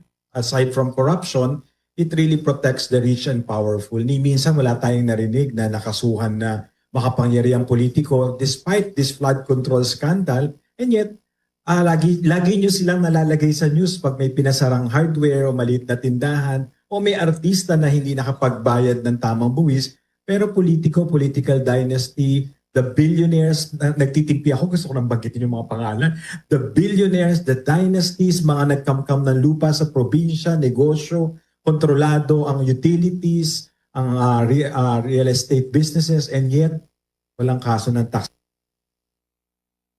Hinimok rin ni Abrea ang gobyerno na ipatupad ang 15% global minimum tax para sa multinational enterprises upang maiwasan ang aggressive tax avoidance na mismong dahilan ng pagkawala ng tinatayang aabot sa 50 billion pesos sa kaban ng bayan taon-taon dahil sa hindi pagpapatupad dito. Iminungkahi rin ni Abrea na itaas sa 1 million pesos ang annual personal income tax exemption upang madagdagan ang take-home money ng mga manggagawa sa gitna ng mataas na presyohan ng mga bilihin. Sa ibang banda, nanawagan naman sa Abrea kay Bureau of Internal Revenue Commissioner Attorney Charlito Martin Mendoza na bigyan pangil ang implementasyon ng pagbubuwis at habulin ang mismong nagkakasala sa buwis. Muli ating pakinggan ang tinig ni Mon Abrea. Sabi ko kay Charlie kahapon, kung gagawin kitang favorite BIR commissioner ko, kapag may nakasuhan ka na, kahit isa lang. Kasi nag-aantay kami. Hindi lang kami galit, nag-aantay kami. Kung may aasahan ba kami sa inyo? Or balik tayo sa dati, kunwari suspended, kunwari aayusin natin, tapos ngayon mag-iimbestiga ang Senado at Kongreso, sila nga yung gusto kong imbestigahan. Iimbestigahan din nila yung BIR exam. Para sa Bombo Network News, ito si Bombo Eman Bumpasa nagulat para sa number 1 and most trusted source of news and information, Basta Radyo, Bombo. Bombo Police Report. Diyan sa bahagi ng Northern Luzon, 3 Kafgu nasawi, 2 sugatan sa pamamaril ng kasamahan nila doon sa bahagi ng Kalinga. Kuha tayo ng mga detalye sa pag-uulata ng Bombo Radyo Tugigaraw. Nahuli na ang suspect sa pamamaril na kinasawi ng 3 miyembro ng Citizen Armed Force Geographical Unit of Kafgu sa Langigan Patrol Base sa Barangay Apatan, Pinukpok, Kalinga nitong Martes ng gabi, ika-17 ng buwan ng Pebrero. Kinilala ng mga otoridad ang suspect bilang isang kasapi ng Kafgu na inaresto bandang alas 12:58 ng hapon nitong Miyerkules sa parehong barangay matapos ang sinagawang hot pursuit operation. Ayon kay Police Captain Ruf Manganip, tagapagsalita ng Kalinga Police Provincial Office, naganap ang insidente alas 7:45 ng gabi matapos umunong mag-duty ng suspect nang bigla na lamang nitong pinagbabaril ang kanyang mga kasamahan sa loob ng patrol base. 2 sa mga biktima ang dineklarang dead on the spot habang ang isa pa ay dead on arrival sa ospital. 2 naman iba pa ang sugatan at patuloy na inoobserbahan sa pagamutan. Matapos ang pumamaril, agad na tumakas ang suspek. Gayunman, na-recover ng mga rumespondeng pulis ang mga baso ng bala mula sa M16 rifle sa pinangyarihan ng krimen. Sa paunang investigasyon, posibleng napikon umanong suspek dahil sa umunoy pambubuli ng ilan sa mga biktima kaugnay ng kanyang pagiging matandang binata. Itong suspect ay loner, laging nag-iisa na lang at may iniinom daw na gamot. Possible at siyempre alam mo naman ang tropa baka nagkakantsawan lang yun at baka yun ang nag-trigger. So as of now, hindi pa nasabi kung ano ang motibo talaga. Yan ang ulat mula rito sa Bombo Radio Tugigaraw para sa Bombo Network News. Ako si Bombo Ranzel Lea Durana. This is Bombo Radio Philippines, the #1 and most trusted source of news and information. Basta Radio. Bombo! Sa iba pang mga balitang tinutukan ng ating mga provincial station, si Vice President Sara Duterte, wala umanong moral ascendancy kaya't hindi karapat-dapat na mahalal bilang Pangulo sa 2028. Batay po yan sa statement ng grupong Bagong Alyansang Makabayan. May update po dyan ng Bombo Radio Iloilo. Kinundina ng Bagong Alyansang Makabayan o Bayan Panay ang maagang deklarasyon ni Vice Presidente Sara Duterte na tatakbo sa 2028 presidential elections na tinawag nilang sadyang distraction upang ilihis ang atensyon ng publiko. Sa panayam ng Bombo Radio kay Mr. Elmer Foro, Secretary General ng Bayan Panay, sinabi nito na ang kampanyang inilunsad ni Duterte ay tila paraan upang ipakita na siya'y biktima ng political persecution imbes na isang opisyal na humaharap sa mabibigat na kaso sa konstitusyon. Binanggit ng Bayan Panay ang umano'y maling paggamit ni Duterte ng 612.5 million pesos na confidential funds at paglabag sa tiwala ng publiko. Anya, may mga bundok ng ebidensya laban sa kanya kaugnay sa umano'y sistematikong pang-aabuso sa kapangyarihan bilang vice-presidente at bilang pinakamalalang kalihim ng edukasyon sa kasaysayan ng bansa. Binanggit din ang mga aligasyon na konektado sa POGO operators, drug syndicates at mga questionableng kontratista noong 2022 campaign na sinasabing may suporta mula sa whistleblower testimonies at hindi malinaw na pag-uulat ng mga pondo ng opisina. Giit ng grupo, ginagamit ni Duterte ang potensyal na kandidatura upang tawaging harassment ang lehitimong legal na investigasyon. Nananawagan din ng grupo sa mga mambabatas mula Panay at Guimaras na patuloy na suportahan ang ikalawang impeachment laban kay Duterte. Hinihimok ng Bayan Panay ang House leadership na tiyakin ang 1/3 vote para mapabilis ang proseso ng impeachment. Pinaalalahanan din nila si Vice President Duterte na harapin ang impeachment trial at magbigay ng malinaw na kasagutan sa publiko. Talagang malala yung record ng mga Duterte at hindi karapat-dapat na tumakbo siya bilang Pangulo ng Pilipinas dahil sa totoo lang sirang-sira na yung moral ascendancy niya para magiging isang leader ng mataas na leader ng ating bansa. Mula rito sa Bombo Radio Iloilo, para sa Bombo Network News, ako si Bombo Jodel Noliaga. And this is Bombo Radio Philippines, the #1 and the most trusted source of news and information. Basta Radio, Bombo! Ito naman political analyst na niniwalang posibleng magbago ang desisyon ng Kongreso sa impeachment complaint ni Vice President Sara Duterte matapos ng kanyang anunsyo na tumakbo sa pagka-presidente. May mga balita dyan ng Bombo Radio Rojas.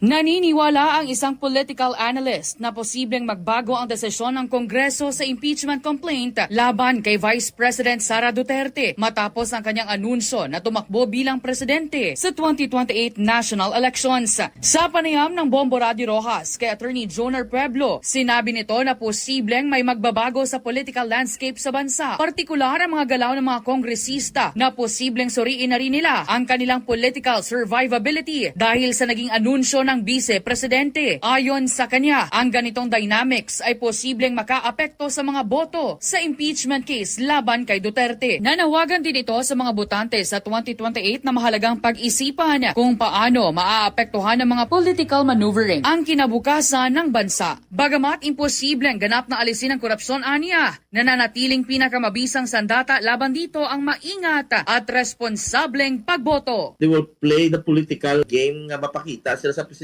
For now, my projection it will affect how the numbers of voting during the impeachment. One big question for both voters now for the 2028 election is am I voting for a thief? No? Or who should I vote na hindi magnanakaw? The best weapon against corruption is do not vote for the corrupt. Mula dito sa Bombo Radio Rojas, para sa Bombo Network News, ako si Bombo Lindsay Ermitan Yubade.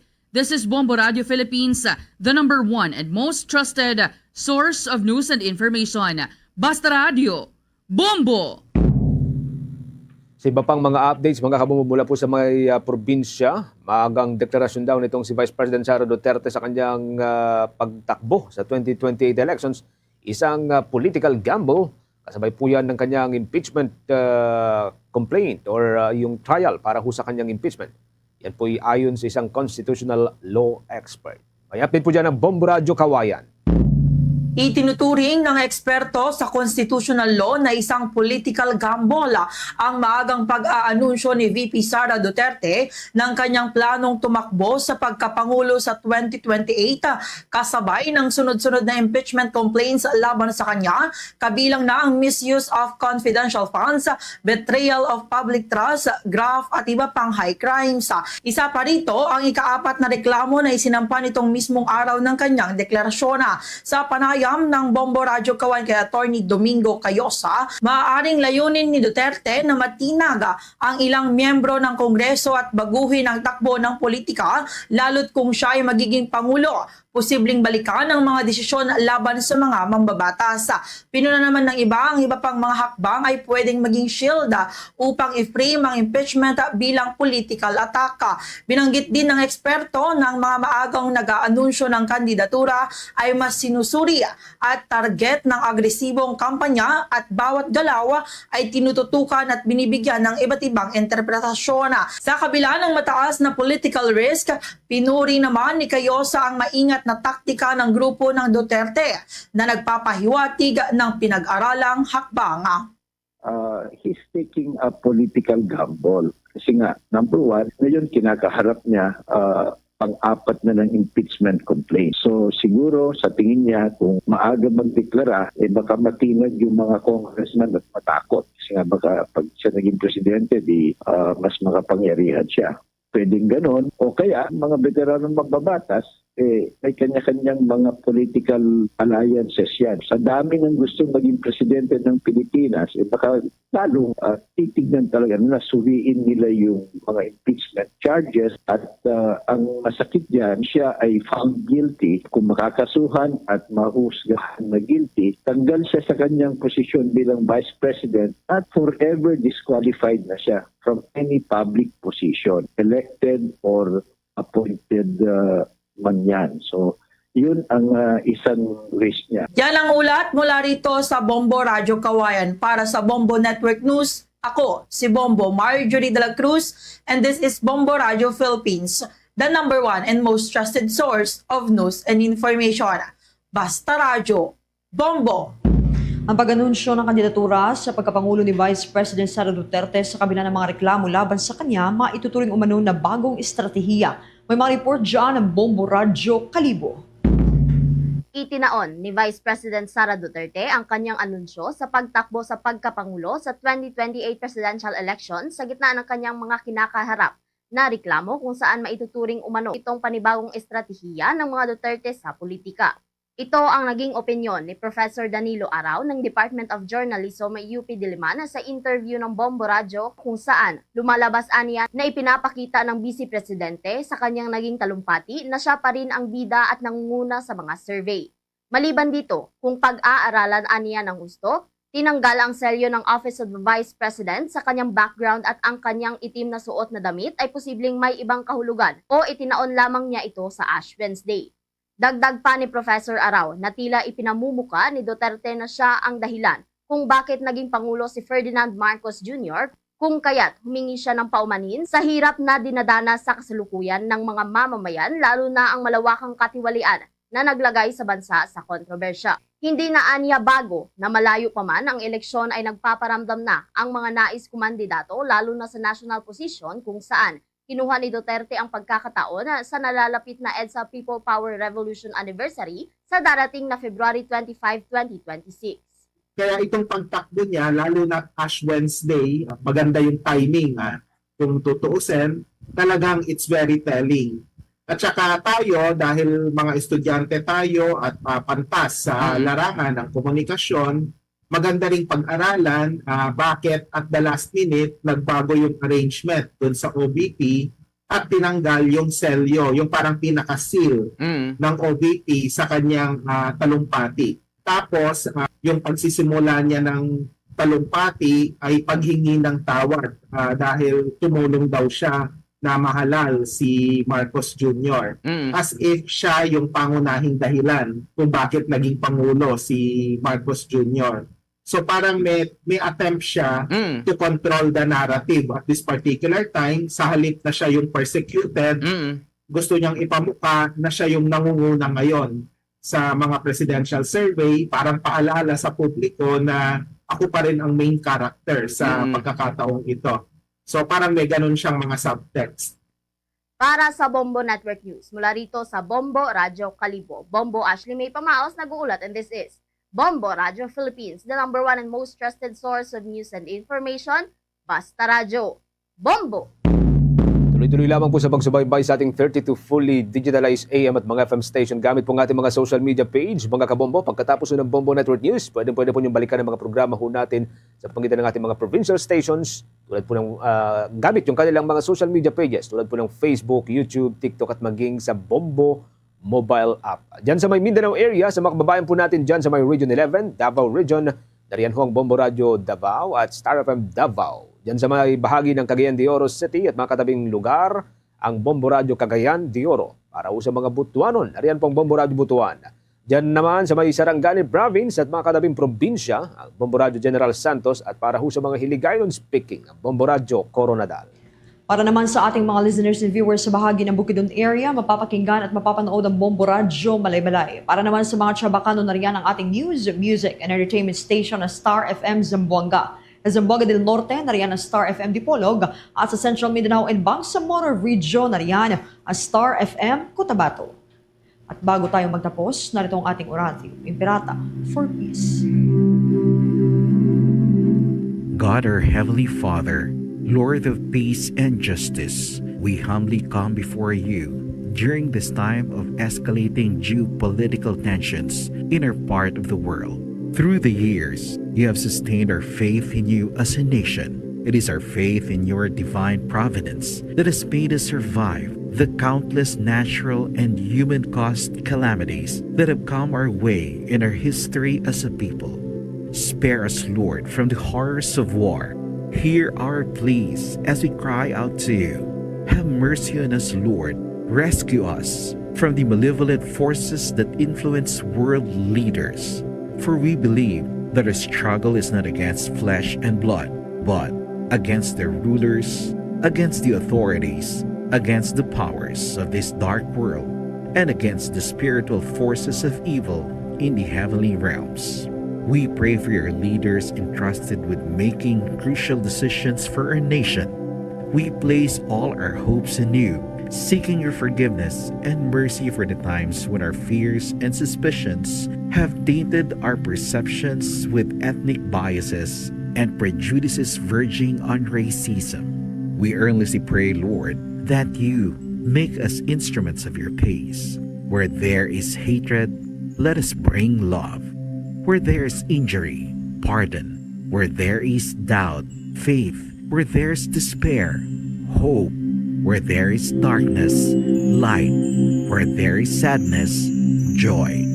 Through our Lord Jesus Christ, your Son, who lives and reigns with you in the unity of the Holy Spirit, God, forever and ever. Amen. Our Lady, Queen of Peace, Pray for us. Saint Michael the Archangel, Pray for us. Saint Joseph, Pray for us. Saint Francis of Assisi, Pray for us. Saint Lorenzo Ruiz, Pray for us. Saint Pedro Calungsod, Pray for us. Yan na pong kalipunan ng ating balitaan para sa Bombo Network News, ang back-to-back winner sa Catholic Mass Media Awards bilang Best News Program. Mula dito sa News Center Makati, this is Bombo Radio Philippines, the #1 and most trusted source of news and information, Basta Radio. Bombo!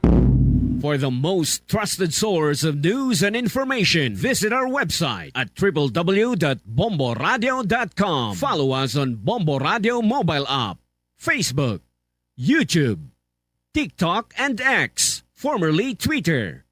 Like, share, and stay connected. Anytime, anywhere. Ay, maun minuto na nakalikan sa takna sining alauna. Balik na din sa pagpangalagad sa Bomboanay sa Udto sa DUFM, Bombo Radyo Iloilo.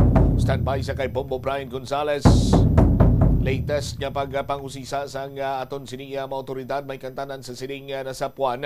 Gaway na sa kabuhi nga isa ka individual dira sa may barangay Suok sa distrito sa Arevalo. Ginapayag sini Banwa karon nga may naangkon ini siya nga pila sa dughan kag sa iya sining ulo tugas ang pagkalampos. Dugang nga mga impormasyon kag detalye kaupod sa kay Bombo Brian Gonzales. Bryce, a report, please go ahead.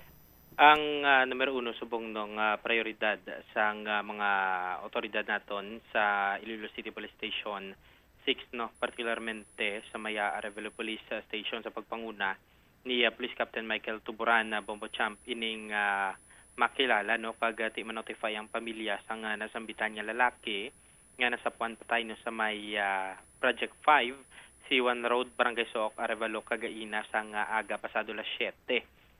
Bombo Champ, nakitaan no sang mga lagob sa lawas ang nasambitan nga lalaki nga nasapuan patay nga naghapao no sa area sang Bakawan sa nasambitan iyang barangay, no. Pero bago na, no, describe naton daring area sa mga kabombo naton na quick background lang.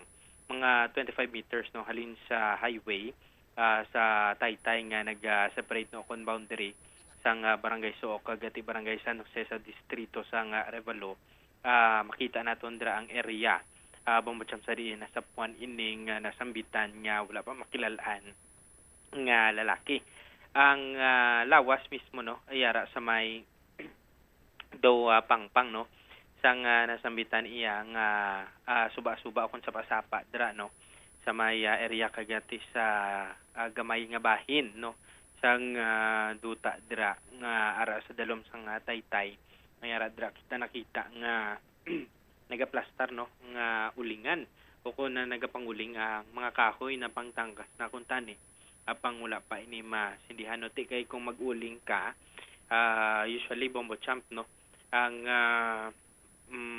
masami ini, no, sa mga nagapanguling ginabantayan gidina, no, kung once nga masindihan na abi ang mga kahoy dira, no, para hindi abi magkalasunog kag mapuslan mo ang uling nga nasambitan na. Pero dira sa area ang isa ka tawo, no, nga manguot kuntani, no, sang kasaga ang nakibot, no, kagati nang ayos ang buligin sigida sa mga nagapamunit man sa may Taytay sa pihak nga bahin sang nasambitan niya C1 Road, no, sa may Project 5 sa may Barangay Sook. May patrol sa area, no, kagati gilayon nga notify ini gin actionan sa aton nga mga patrollers dira sang Iloilo City Police Station 6 kag gilayon, no, nga cordon ang nasambitan nga area kag gintawgan sang scene of the crime operations nanto, no, ko na mga katapo sang Soko.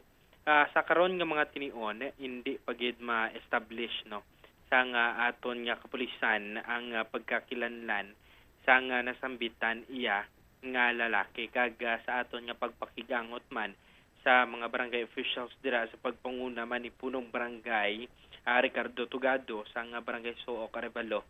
Iya gina-confirm, no, Bombo Champ, nga wala sang reported nga missing abi person sa ilang barangay kagati hindi niya residente ang nasambitan nga nasapuan nga lalaki base man sa pagpanalaw sa punong barangay kag sa mga pag-validate man sang iya nga barangay council, no. Pero sa karon padayon pagid, no, ang pagbulig Manila sa mga otoridad sa aton nga kapulisan agud ma-divulge kagati matrace ining nasambitan nga identity sang lalaki, no, Bombo Champ. Wala dira CCTV abi sa may area kagati base man sa pagpamangkot naton dira sa mga pumuluyo kag mga nag-aagi dira. Usually Bombo Champ madulom gid man na dira nga bahin kag mga crime related sadto, no, nga mga incident dira man may mga nagakasapuan abi nga patay regarding sa sini o kung nagkaangot sini nga area, Bombo Champ. Ang interview, no, o kung napakigangutan naton diri tigayon si Police Captain Michael Tuburan, ang officer in charge sang Iloilo City Police Station 6 kung nasang Arevalo Station, no. Ang mga otoridad Bombo Champ gin patigayunan no sang investigation kag ti pagakordon sang area ang nasambitan nga crime scene kag may nakita nga mga lagob malapit sa tiyan kag likod nga bahin sang biktima kag ti amumano sa may porsyon sang iyang ulo sa may likod. Bombo Champ kagina nagkita nato no pasintabi sa mga nagapanyaga naton dira nga mga kabombo nga may nagatulo ini nga dugo as well as no sa ilong sang biktima.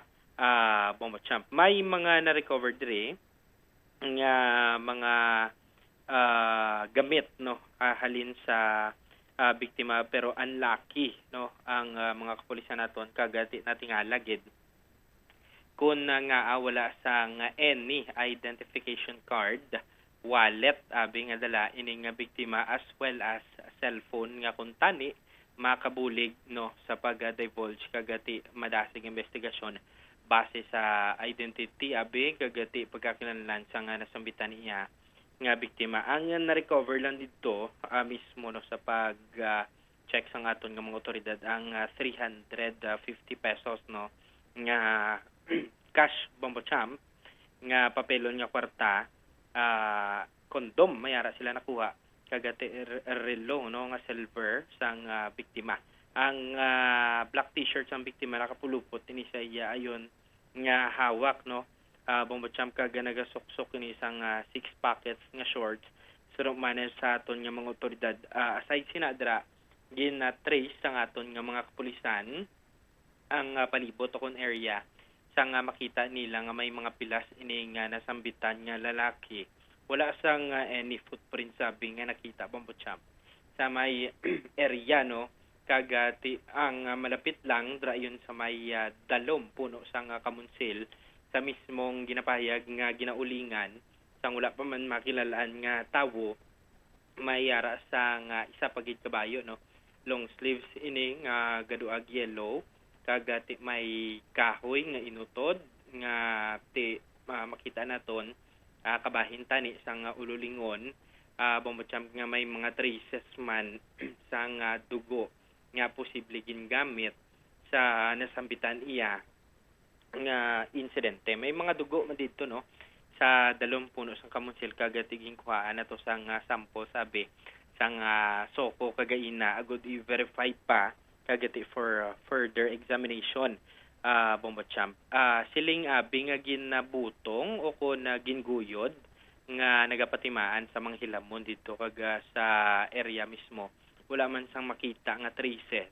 Ang scene of the crime operators naton kagati duda nila no base kung ginatuwangan kagatanan nga posibilidad pagalantawon ini sa nga soko as well as ang aton nga mga kapulisan agod matrace ining mga o kun ang mga sospetsado abi sa nasambitan iya nga krimen no Bombo Champ. Ang gina-establish sa karon sa mga otoridad ang mga CCTV footages nagikan abi sa mga posible agyan sang biktima no Bombo Champ.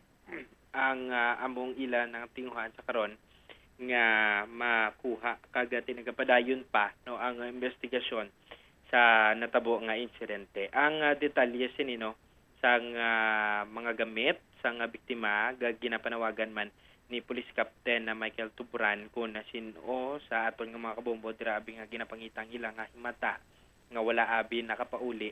Ang tatak sa bayo sini ang itom amo ang print nga Iloilo City tapos may fabriko no nga nakapangalan o kung nakaprint sa iyang t-shirt.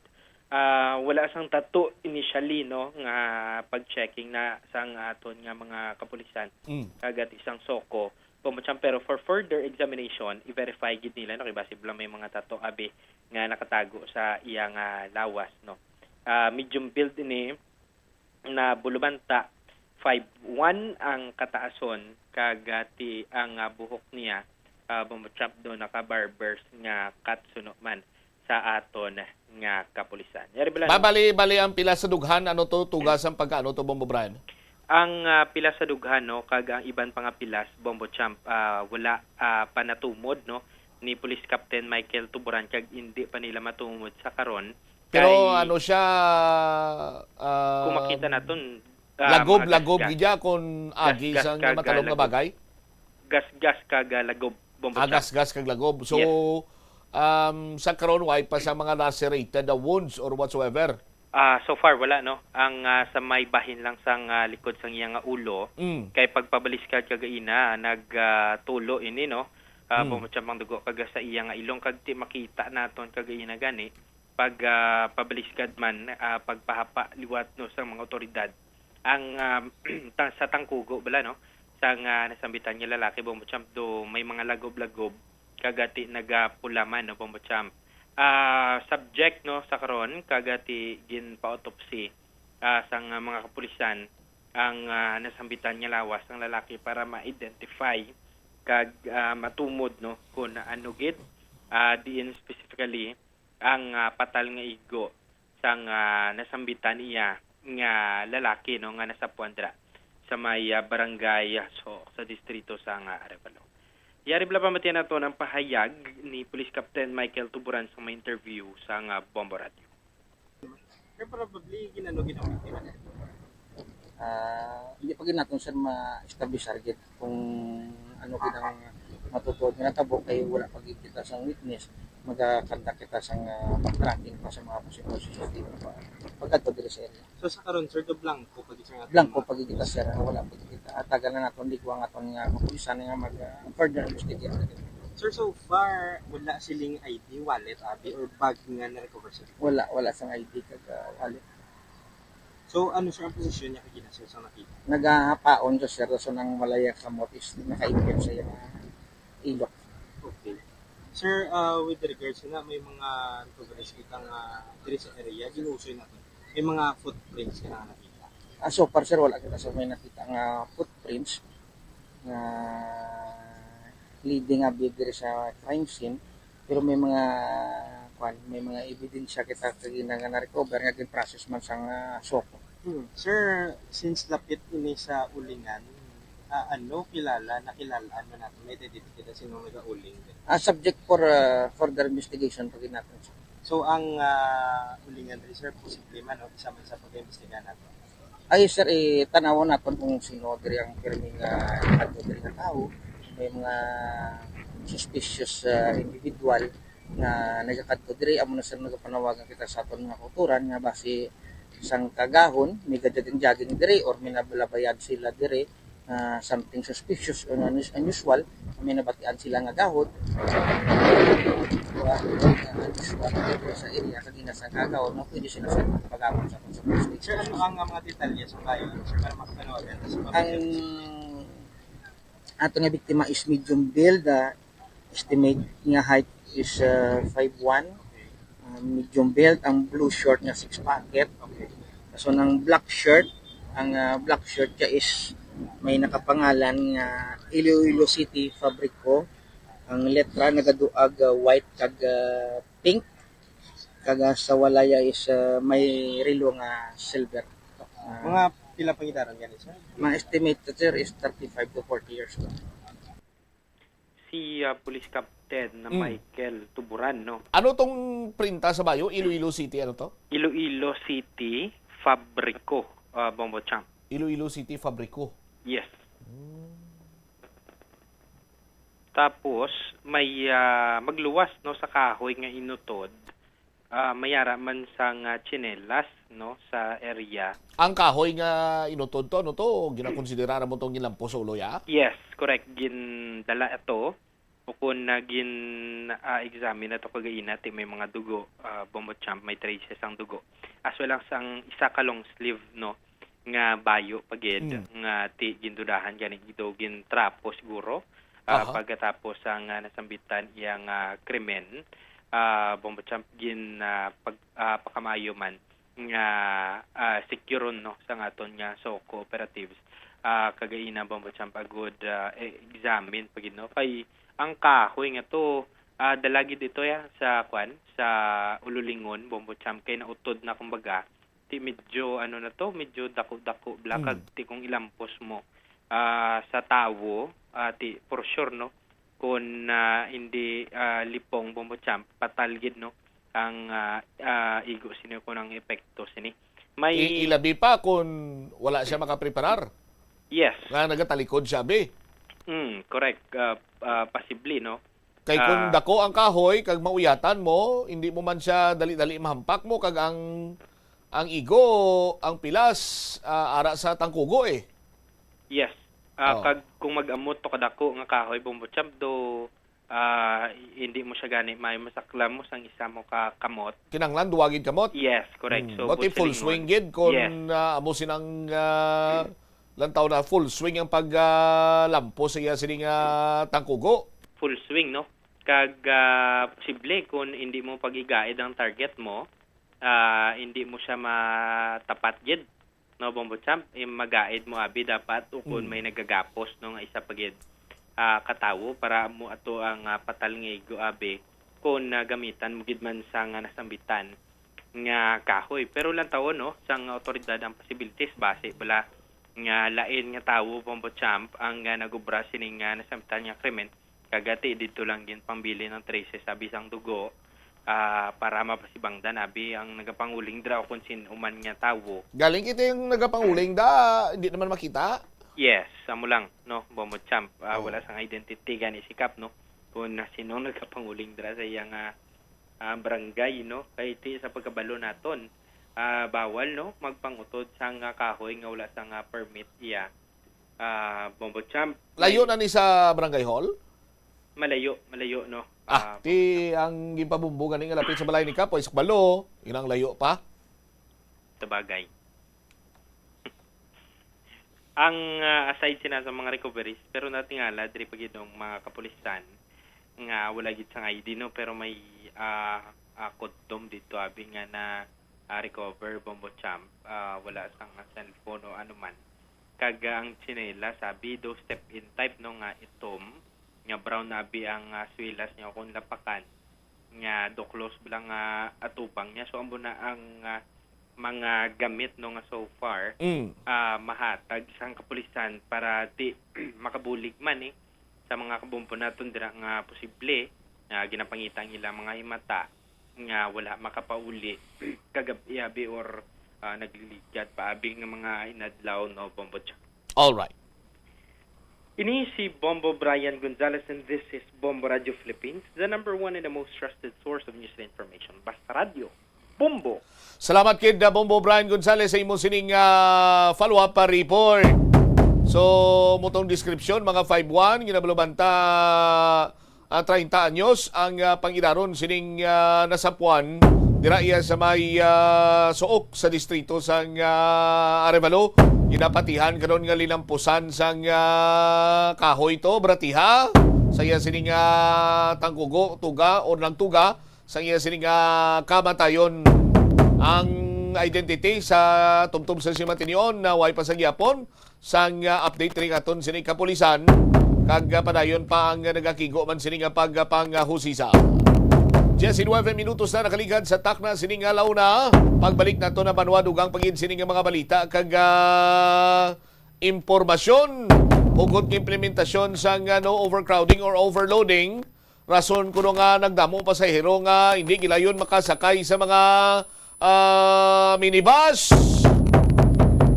May isa pa gani iya ka video nga ginpadala diri sa Bombo Radio nga ti kay kareklamador sa inyo antusan yung init. Ay, ingwaya sa ni karon niya do sala pa sa nga pasahero. Balikan tayo ni matapos ang bilang importante nga mga panumdum. Agud makalikaw sa food poisoning o kung paglain sang tiyan, sundo ng ining mga panumdum. Sa pagpreparar sa mga pagkaon kag ilimnon. Manghugas ang kamot kag ipabili ng katinlo antes kag pagkatapos ang paghimos. Kung masakit, likawan ang pagpreparar sang pagkaon para sa iban. Siguraduhon nga naluto sang husto ang pagkaon. Kung mahimo, kauno ng pagkaon samtang mainit pa. Siguraduhon ang katinlo sang pagkaon agod ang serebrasyon mangin mas malipayon. Mas na namian bala ikaw magtuon sa balay ipaanggid sa eskwelahan nga madamo ang tawo? Isa ka panugyan para epektibo ang pagtuon sa balay, amo ang pagpangita sa designated area agud nga matiniran kung ikaw nagasulat, nagabasa o kung nag-review. Pwede man nga lamesa sa kusina o kung sa desk sa sang inyo nga balay, pero hindi gid maghigda sa imo nga katre samtang nagatuon. Ini bagod nagakatemtar gid ikaw nga magpiyong-piyong, tubtub nga dalayon na ikaw nga matulugan. Siguraduha man nga malimpyo kag organisado ang lugar nga imo ginatun-an. Ini nga pahanumdom ang ginadulong sa imo sang the #1 and most trusted radio network in the country. The Farmers Bazaar, your traditional public market with the touch of Plazuela Dos, ang isa ka lugar nga gintukod sa tion kag sa kasagsagan sa COVID-19 pandemic nga may tinutuyo nga maghatag sa imo sang safe marketing experience. Subong nga ang COVID-19 hindi na gid man dako nga pamahog kag nagapakadto na kita sa next normal. Rest assured nga ang Farmers Bazaar will further evolve agud nga magpadayon sa paghatag sa inyo sing satisfying marketing experience. The Farmers Bazaar. Sa lower level, tara na pahamtang ang fish, poultry kag meat section para naman sa inyo mga kinahanglanon nga prutas, utang kag iban pa, magbisita sa upper level, pinaagi sa paggamit sa hagdanan o kon sa pagkadto direkta sa parking lot. The Farmers Bazaar, your traditional public market with the touch of Plazuela Dos. Kung ikaw isa ka chess lover, yaring pila ka brain benefit sa paghampang sini, kag kung wala ka nagahampang sini, umpisahin na. Sunod sa pagtuon ng paghampang sang chess makabulig likaw sa Alzheimer's disease. Bangod ang utok nagatrabaho kaangay sang masa. Plazuela de Iloilo, Billboard of Activities for February 15 to 21, 2026. Rock songs kag iban pa ang saliwat mangin inyo as the Binhi Band is due to give you one great musical extravaganza sa concert at the Plaza. Blasting off alas 6 ng gabi sa Pebrero 21, Sabado. Sa tion sa musical show, napulo ka mga matahong nga Plazuela de Iloilo, Valentine's Edition Mags kag madamo pa nga iban ang igaparapol sa mga suki sang Plazuela de Iloilo. Sa February 22, Domingo, ginaagdang tanan nga mangin kabahin sang Eucharistic celebration nga paghahiwaton sa Latolda sa mga adlaw alas 11 sang aga. Sa tion sang Holy Mass, ipangamuyo naton sa Ginoo nga padayon niya nga tandugon ang kasing-kasing sa mga tao nga involved sa anomalous flood control projects nga pamatian ang panawagan angot sa restitution. Plazuela de Iloilo, we remain to be one with you in the common hope for a better community and a progressive country in 2026.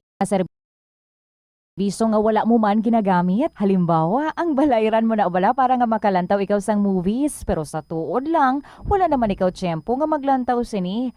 Hapos lang libatan ang bulanan nga mga subscription sa streaming services kag mobile apps. Kag, wala ka lang nakadipara, ma-charge na ini sa imo nga bank account bisan nga wala mo man regular nga ginagamit. I-review gid ang imo nga ginagastuhan sa mga charges kaangay sini. Kag, ikonsiderar man ang pagkanselar sa mga hindi kinahanglanon nga mga subscriptions agod nga mas magamit mo ang imo kwarta sa mas kinahanglanon nga mga butang. Ini nga pahanumdom ang ginadulong sa imo sang the #1 and most trusted radio network in the country, Bombo Radio Philippines. Basta Radio Bombo!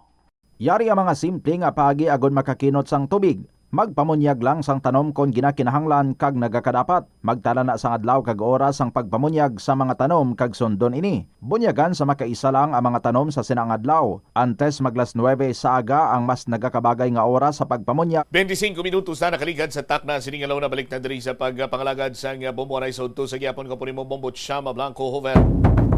Standby sa aton sining mga kabombo sa dugang mga balita kagay impormasyon. Check ko naman this time si Bombo Jomar Villa, si Police Colonel Wilbert Parilla, ang aton sining ICPO Director. May mando na diri sa Police Station number 6 nga tutukan ang nasambitan sining kaso, no, sining pagkasapo sang individual dira sa may barangay Suok sa distrito iya sang Arevalo. Lakip naman si Andre Manuel sa mga balita ni Bombo Jomar ining hugot ng implementasyon sa overcrowding or no overcrowding, overloading, rason kuno nga nagdamo ang pasahero nga hindi makasakay gilayon. Kag may ginpatigayon man sining isa kapag sinapol sa aton sining mga kabombo ang aton sining mga kuturan sa bahin karon sa Archdiocese of Haro, no, angot naman sa ila sining panigayonon nga hublag protesta, no, kaupon man diri ang nagkalain-lain sining iya nga mga grupo by sa masunod sining nga semana sa aton sining nga mga kabombo. Standby, check na mga follow-up report kaupon naman sa kay Bombo Jomar Villa. Bombo Jomar, sa report, please go ahead. Ginmanduada sa Iloilo City Police Office ang Arevalo PNP, no, nga tutukan ang ining insidente sa sining pagkasapo, no, sumugod lamang sining aga sa lawas ng isa ka lalaki sa may area karon sang C1 Road, no, sa may suok sa may distrito sang Arevalo sa diti nagakulob na ini kag wala na sang kabuhi.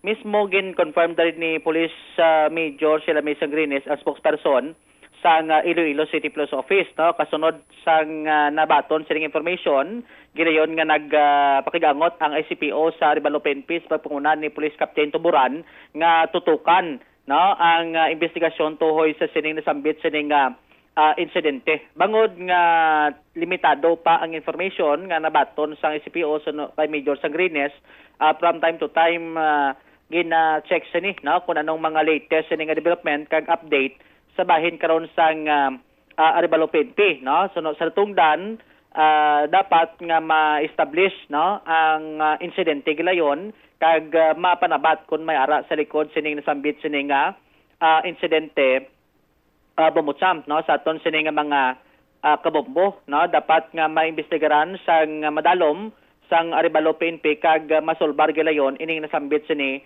nga insidente. Magluwas sini nagpanawagan man gani ang otoridad kay as of now do ay pagid sang mga information, no, kung bala anong pangalan, no, sining nasambit sini karon nga individual nga kung may mga pamilya nga nadulaan sang himata gilayon nga mag-coordinate, no, diri sa bahin karon sang kapulisan sa syudad agod nga ma-validate kung ilagid man ini karon ang ining himata nga nasapuan nga wala na sang kabuhi Bombotsam. Magluwas sini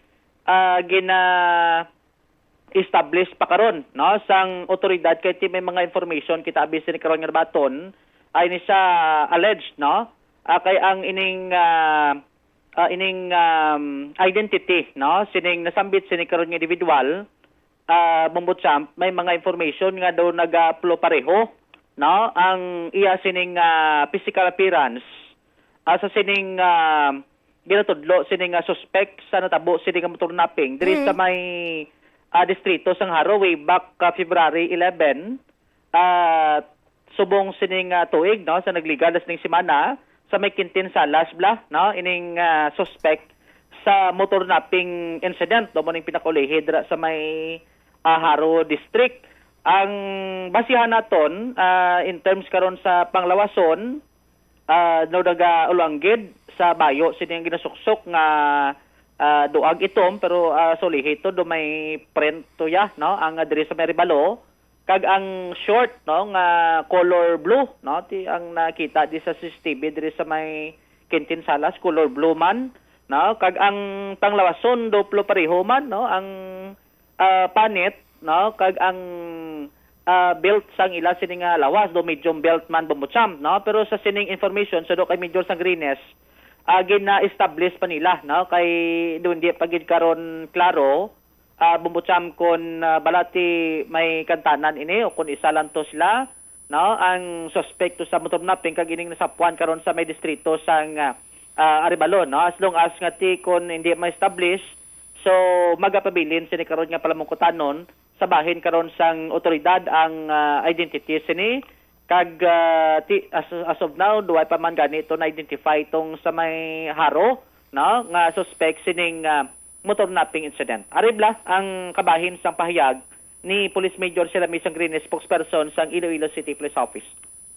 Nga hepe dira nga tutukan ang kaso, imbestigaran sang maayo but as of this time, no, sige pa man to ang pagproseso kapag follow-up sang aton nga mga investigador. So rest assured kung may mga update kung anong tugang impormasyon parte sa insidente we'll keep you posted kag ipahibalogin naton sa mga pumuluyo naton diri. Ma'am, lastly, may information nga doon ang gid ang mga physical appearance, mga panapton sang nasakwan kag sa sining nakuhaan CCTV nga suspect sa motor napping ta sa haro. Hindi ta pa na ma-established gid no kay ang nabato naton sa buong report is initial pa lamang kag sige pa to no ang pag-follow up sa aton investigador kag sa aton nga hepe. So muning kabahin sang pahayag ni Police Major sila may isang greatness ang spokesperson sang Iloilo City Police Office sa Bumbutsam. Kung wala siguro nakasuksok sang face mask kag nakakalo ining suspect basi kun picture out no kuno lang gito sa may Arevalo kay diri sa Tigaling 551 lang kuno to Bumbo Jumar. Sa Arevalo no? Oo, ining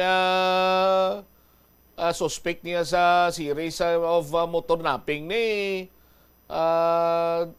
kung ako mag-estimate sini, hindi na ni siya guro 5'1 Do medyo dako-dako guro ka tao ni. Ti di taman manugid kay agapongko sa bis motor mo. No? Ang batiis yan do malaba-laba gid man no.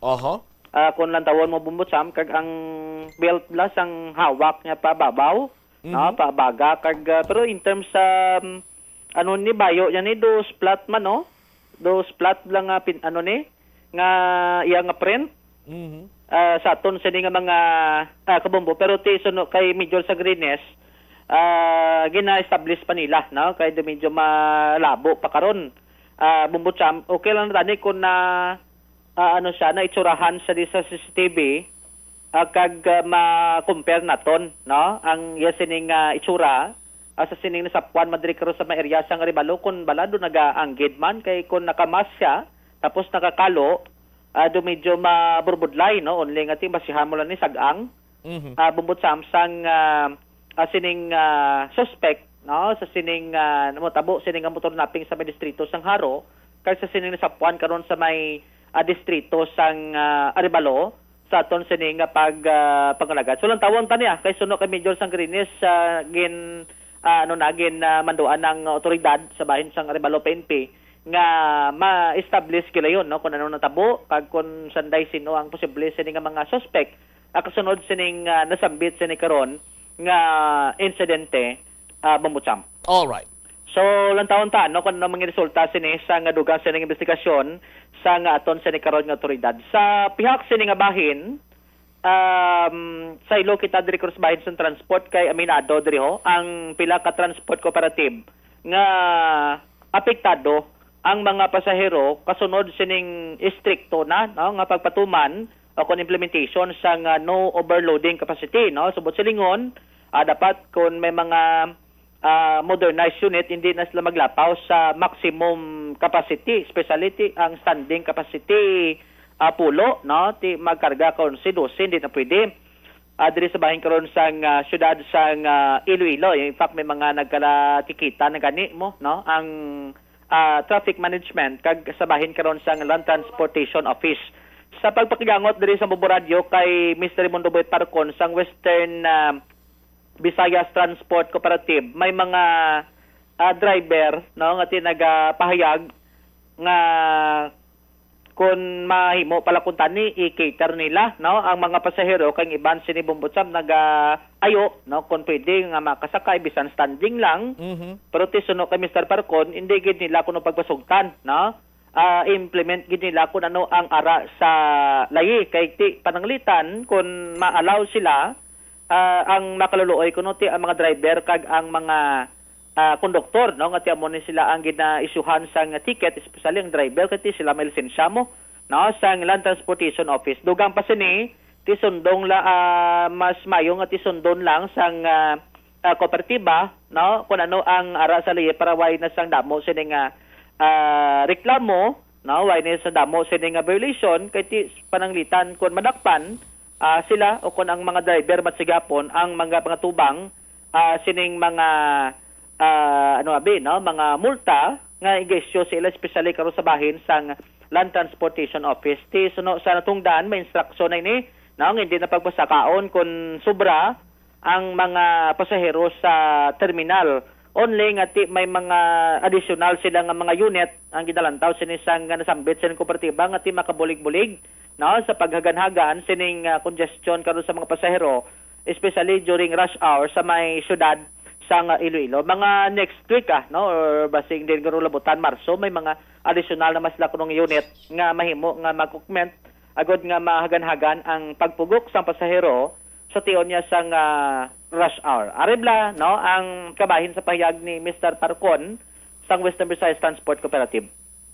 Sakto naman no kay iba gani sa terminal naton, naga-feedback sila no bisan kuan lang kung mga naalang gid lang nga sa gabi na. Bisan lima lang sa Sir Parcon nga di kini ka sa sakay kay do kuan gid do ma-delegate kami kung i-standard kami kung di ka mo magpasakay. Kisling ko itami mo, ginasunod natin ang layi. Sundod natin kay ang kaluluoy sinidri ang aton nga mga drivers kada konduktor nato no sa penalty kay si kopya hindi na si kopya tawag sini assume sa mga penalty nila no. Kay amba naton sila pasensya sila kay ginasunod natin ang layi kay karon pabulay na karon nga kita mismo nga sa transport ko o pag pinasaway tigto man na sa relasyon naton sa traffic management sa LTO kung sa LTPRD Gumbay-Umar no. Una sundo na lang naton ang ila patakaran para nga wala kita sing tawag naton lang kung ano dira kay di mabulay man kung komentaran kanila nga kita gapati. So, sa part namon sundon din na namon Gumbay-Umar no. Muna may mga instruction kita sa aton nga mga konduktor sa aton nga mga drivers na tama na pasaka kung gitok na gid hindi na pagpasaka ang standing na tapulo no. Kag sa aton nga mga konduktor Gumbay-Umar kay ti sunod sa LTO nan inspector kita dapat pagsaka ng inspector for example labi karon ang aton nga pasahero is 10 plus ang aton nga konduktor dapat may uniform na sila kag may ID sila Gumbay-Umar ang aton inspector no para nga hindi sila ma-count sa LTO nga sobra ang aton sinidiri nga pasahero nga napasaka no. Hindi ko may inspector kita dira nga magsaka kabuan nga may mga checkpoint at dapat may ID na sila kag may uniform no. Kung wala sila ID, uniform, sa ladto nila na sa atong opisina ang naga-duty sila sa kumpleto mo Jomar. Mismo ikaw sir mobserbara mo nga daw damo gid man na stranded na kun rush hour. Sakto damo stranded no. Lang taon mo lang kung saan nga gigad to nga pag-start dito panakop sa LTO no. Sabi ito stranded sa city. Again naton sa Harong area no dahil sa may city pattern area no. Madamo nga stranded kay aton nga bus sirado na siya 110 sirado na mong Jomar no. Luwas na may magsaka nga isa or duha. Duha na kag isa ang pasakaon nila no. Pero kung diretso na atong pasahero pagkato sa mga terminals naton sirado na ang bus naton no hindi na pwede madugangan ang aton nga mga pasahero. Okay. So balik ka mo kung mahimo nga do may additional mo sir Boyet makabulig-bulig ni.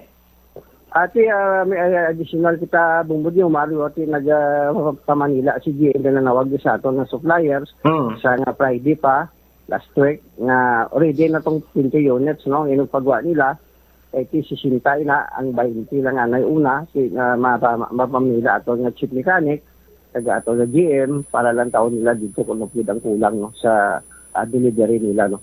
Muna nga kilot ato nila may additional kita mo may additional nga sisinta ka unit no. Weekly na pag-aabot nila buong hasta matapos atong sisinta ka unit no. Amo naman nga sa part naton nga dapat ang atong CTMO na dapat i-manage gud mayo ang atong traffic no kag atong nga mga naton nga mga PSP no naton nga gina-deploy dapat wise yung double parking wise yung makasika traverse dalan kaya ang naga-cause ng traffic mo nabatian si Mr. Monoboy Parcon sa Western Visayas Transport Cooperative. Bumutsamte committed. Sa WVTC, pila ka units ang naparti ni Sir para sa ila? 60. 60. Pila ang fully functional? Bali ang sa subong ano ga-operate. Pila ang naparti ni Sir, pilagi dyan para sa ila ka units? Ana lipat la ka data pero may gin-mention ligad si Mr. Parcon nga ang ila sini nga unit subong bastante tani mo. O galing kasunod sining mga implementation na sang strict no overloading. Doon nagkulang amo nang madugang sila. Kung timing kay may madugang sila nga unit. Bumutsam nga 60 ka bilog tungo nila ni sa Tagbak sa ungka kag sa may diversion no nga ruta. Pero ang sa subong doon nalipat at ka na mention na ligad nga naga-operate sa subong nga mga tinion nga functional no ang ila sini nga mga unit. Actually sunod sa tungdan hindi man kuno sila mahambal nga may mga unit nga maluko kay ginasunod man nila sang repair no kun may maguba ginasunod nila dayon kayo para sige-sige ang operasyon kay tidra malas laga kuha kuno sa income no sa kada unit sang ila sini nga bus bumutsam nga nag-operate diri sa may syudad sang Iloilo. Kag ti damo man sa mga kooperatiba mo. Hibaloon taman sa iban sini nga kooperatiba Bumbudjong Mari. Pero ang hindi lang ya maayo kay hindi pa naton matumod gid kung anong butsilingon sang ti kay kareklamador sa inyo guantahan nyo dang painit kamadugayan kamo salakyan bato naton ining video footage nga mayara sang caption nga kasubong sinitido daw unfair para sa mga pasahero nga siyempre mareklamo kag ilang kung gutok mo Mare hilabi na kung gutok na pasakaan mo paged siyempre mareklamo kag man no karon ang sitwasyon orang bot silingon ang luyang ipabutsyag sining nagpost kung sino man ini siya nga daw sala pa sang pasahero kag sang Iloilo City Traffic and Transportation Management Office nga ginapatuman or ginaimplementar ang ordinansa. Diyo ko subong nga may pagbasol no? Actually, nag-umpisa nito umpisa nga na gin-report to nga pasahero no, nga nagreklamo sa sulod ka bus, ti standing mo. No, tingin nang balanto sang konduktor nga tinaog ka lang to kung gusto mo, no? Bumbutsam ti amo ni nga after sang adtong aksidente, amo ni nagposto nga tinan kay may mga reklamador, may caption kundi antusan nyo na lang ang kainit sa pilahan kaysa mag-standing sa bus. Ang video ni diri sa may Pavia, no? Terminal pakadto diri sa may Iloilo City. Bumbutsam pagkabalotan ni do rush hour ni sa aga. Muning senaryo sa aton sini karon nga pag pangalagad. Tilang taon tani kay base observation ta do gamat-amat na gani ano ang mga basubong do laka ka lang kakita nga may naga karga puno. Bumbutsam may standing man pero iban duway na nagapasubra pero tilang tawon tani kun sa sige-sige basi ang pisalan ni blang nga kay may mainit subong mo no basi una lang kasaw basi una lang kasaw bla kay ti damo nakpanay kun mataho-taho na masulihi basi ko balik naman kun ano sini ang patakaran kag kun paano nga ma-implement no kay kun basihan amo gid man ya sa lahi mo no nga dapat isundon ang maximum capacity sa tagsa sini ka mga unit. Actually, kung why guro ma-raise ning concern, ati basi kung why man why man guro na monitor ning mga overloading aniho. Bumbutsam sa mga public utility vehicle diri sa syudad kag man sa may probinsya sang Iloilo. Bumbutsam. Kag may information man kita nga ti amo kuno ning mayara sang overcrowding or overloading kay ang sobra sa capacity why na kuno yung why na nalakip sa koleksyon?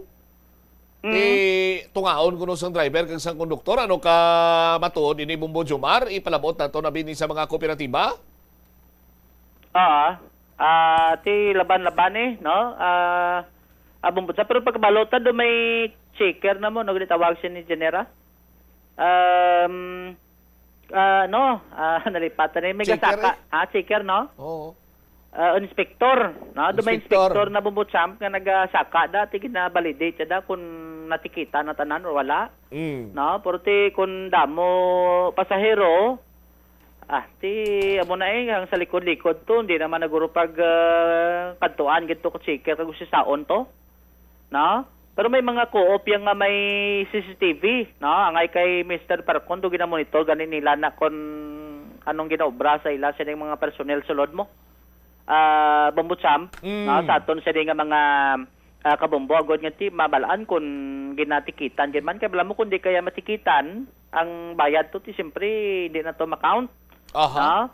Kay bala mo drama na nang isipay sa opisina mo kung pilatong natikitan mo dapat masibo to sa imo sini nga aktual, no? Nga income sa tion niya sang pagbiyahe sining mga modernized unit. Alright. Sa syudad. So dalon ta na lang, no? Bago lang gid do, minute init pa niyang gin patigayon bago lang pagsinapol pod sa sektor sang religious, no?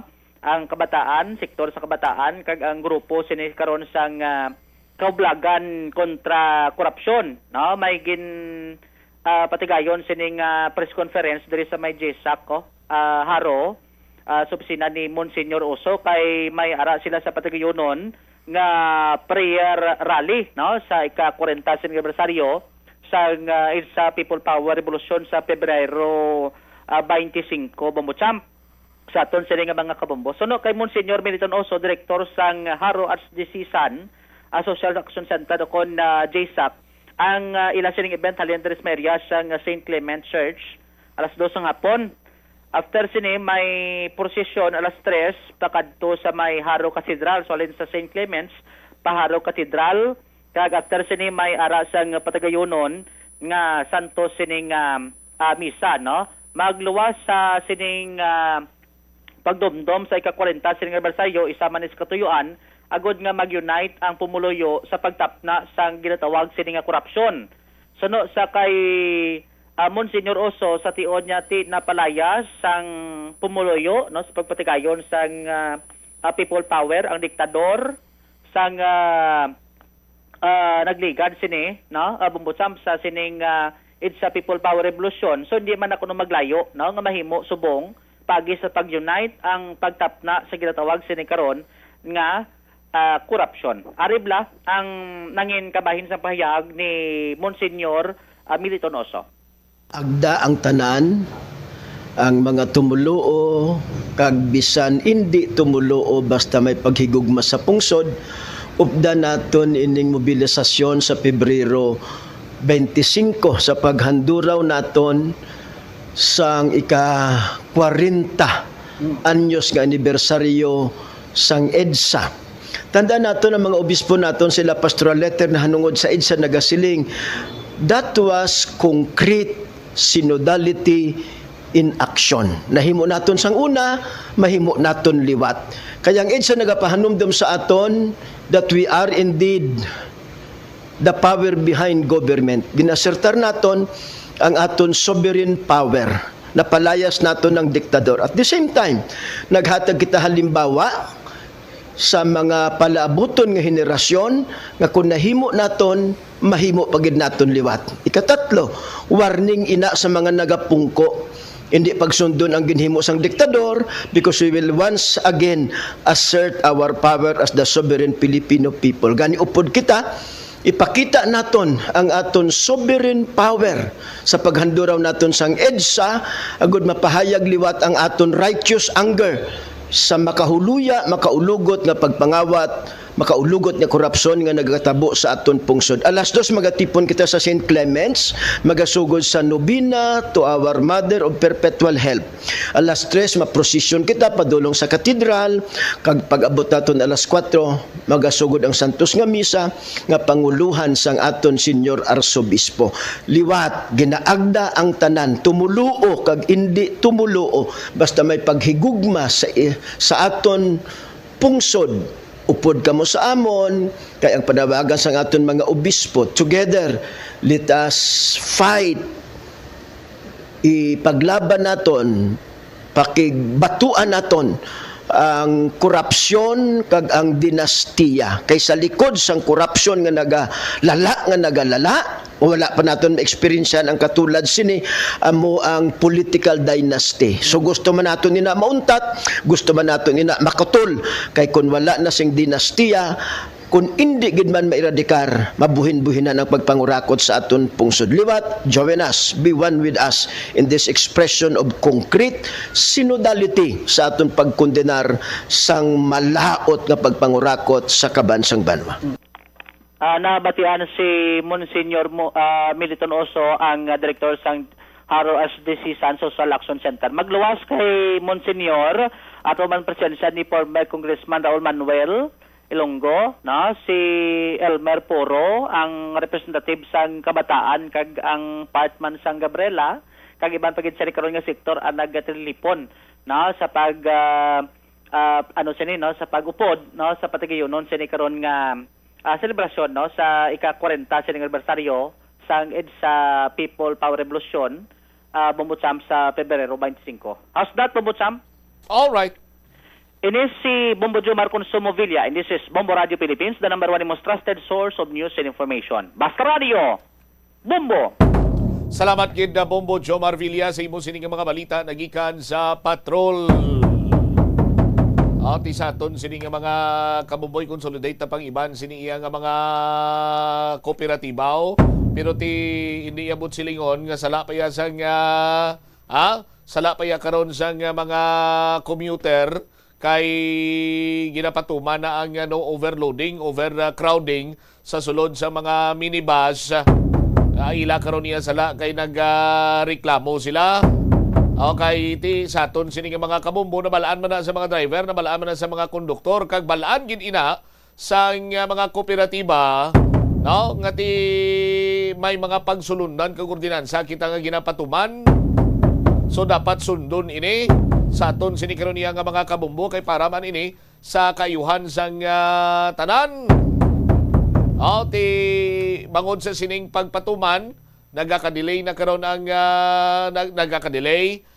bangod sining implementasyon or enforcement sang no overcrowding, no overloading sa mga public utility vehicle. Ang problema sinadri banwa is that damo sang nagaka-delay.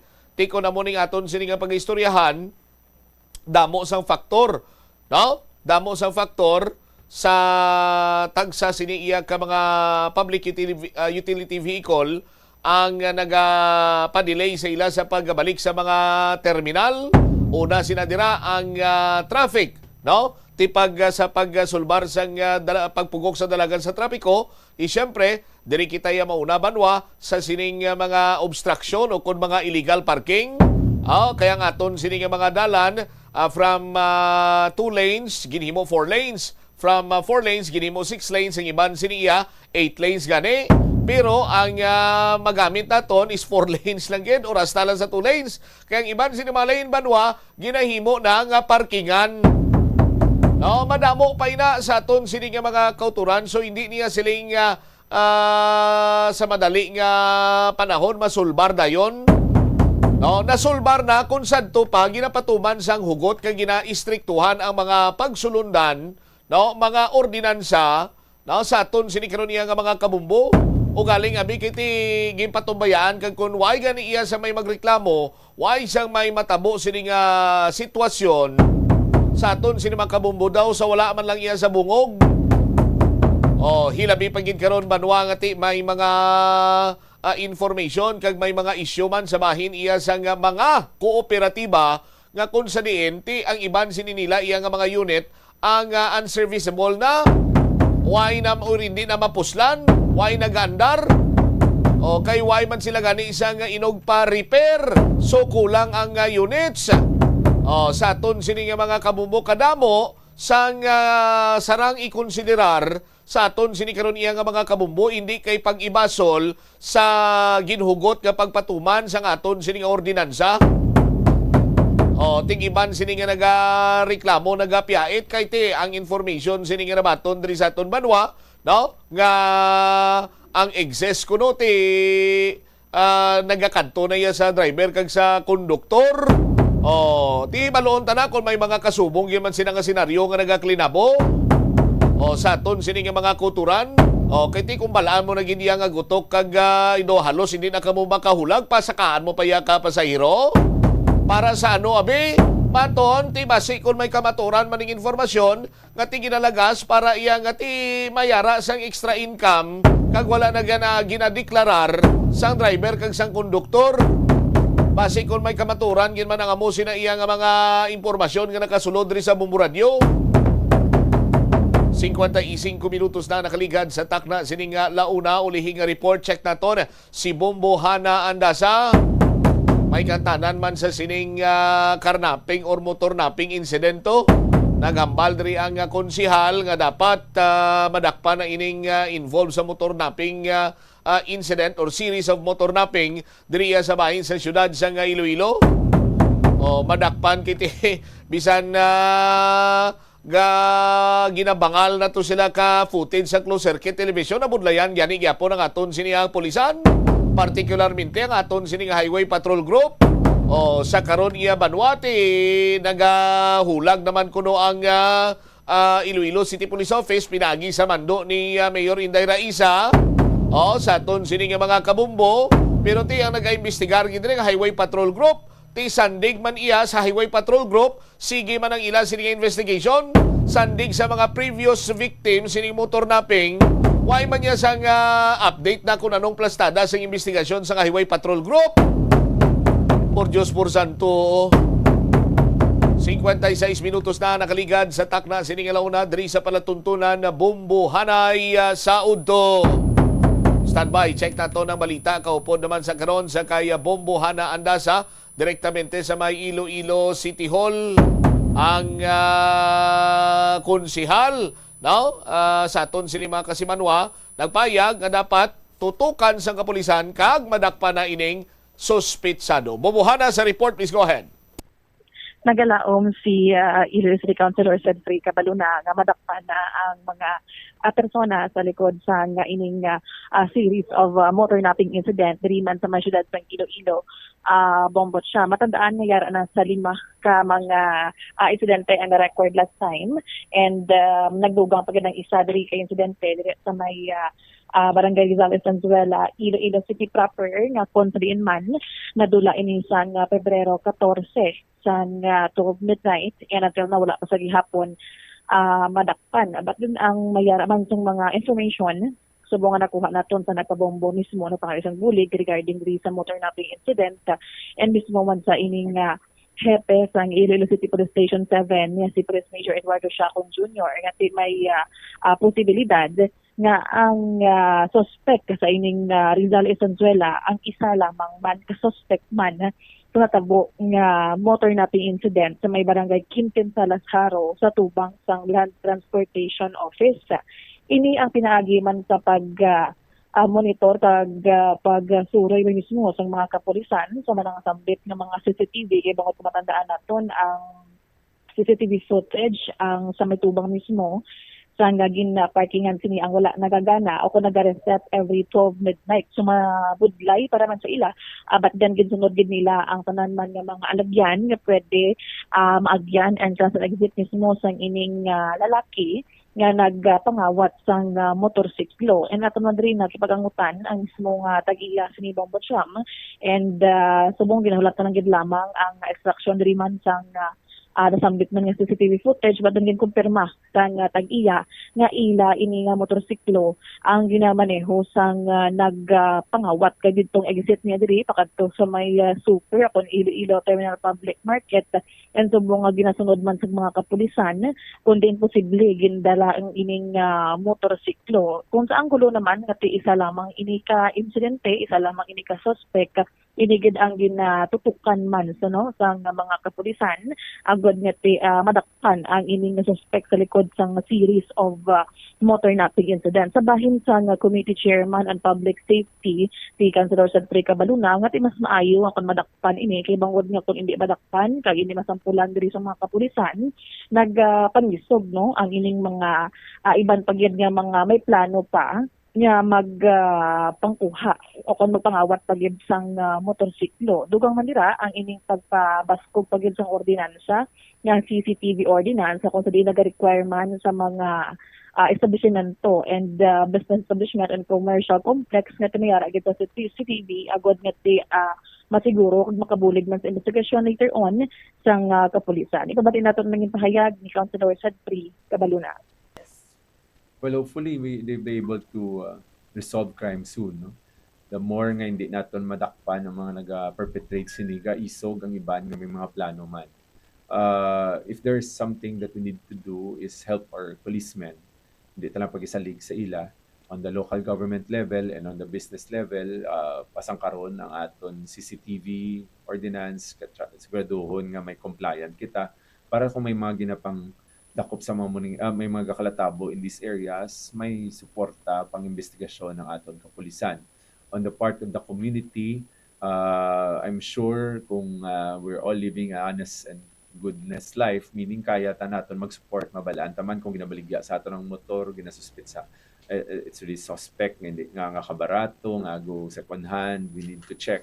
So dapat all this something that we need to complement our police force nga kita nita responsable kagabulig makita sa ila, no? But generally, of course, all ang katakon sa responsibilidad ara gid sa sabak sa aton kapulisan and our investigators to finally put to end and determine who is behind this series of incidents.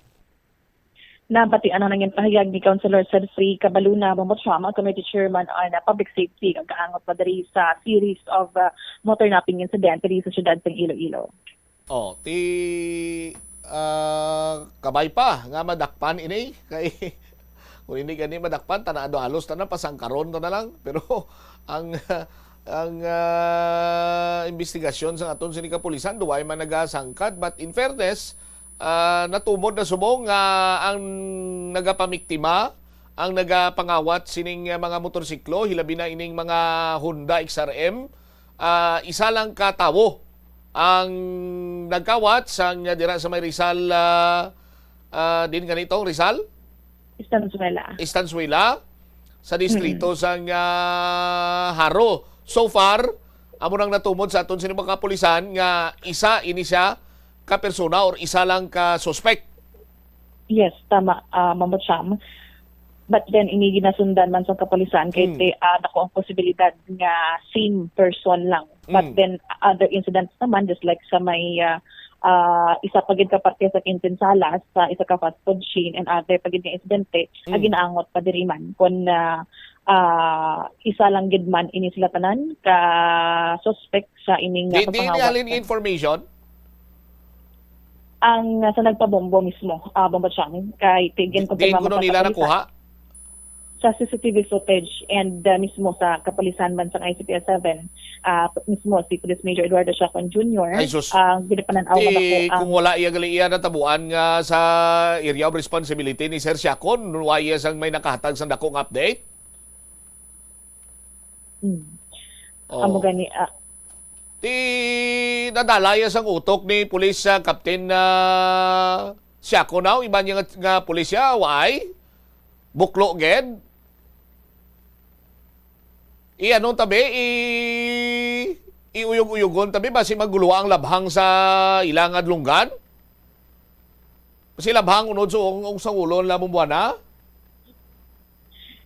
Ate, matan sa bahin sang area ni Police Major Chacon Bombotsam, dako gid ini nga hulag man sang pag-imbestiga sa motor napping incident diri sa siyudad ng Iloilo. But then ginahulat lang man sa bunga ni Police Major Chacon ang pag-extract kon sang NBI sang ining CCTV footage and ibang pagid na witness agad gati makapamatuod man sa possible nga connection gid no sang ining sa Quintinsalas and dire sa may Rizal Estanzuela City proper. Police Major, Police Captain, ambal ko niya. Major. Sige. Alright, thank you so much, Mumuhana. Ini si Bombohana Mendoza, Andasa, and this is Bombo Radio Philippines, the number one most trusted source of news and information. Basta Radio, Bombo. Salamat kid na Bombohana Andasa sa imo siniyang follow-up report. Di sa police station number 3 pila na kabilog ang natabo way gislay katag update kay kuno ara sa HPG. Ang HPG kuno mo man tong suroy-suroy nila sa mga CCTV to test na subong way manggani gyapon sa update. Kung way na tabo sa police station 7 kag way na tabo sa area ni Police Major Siakon.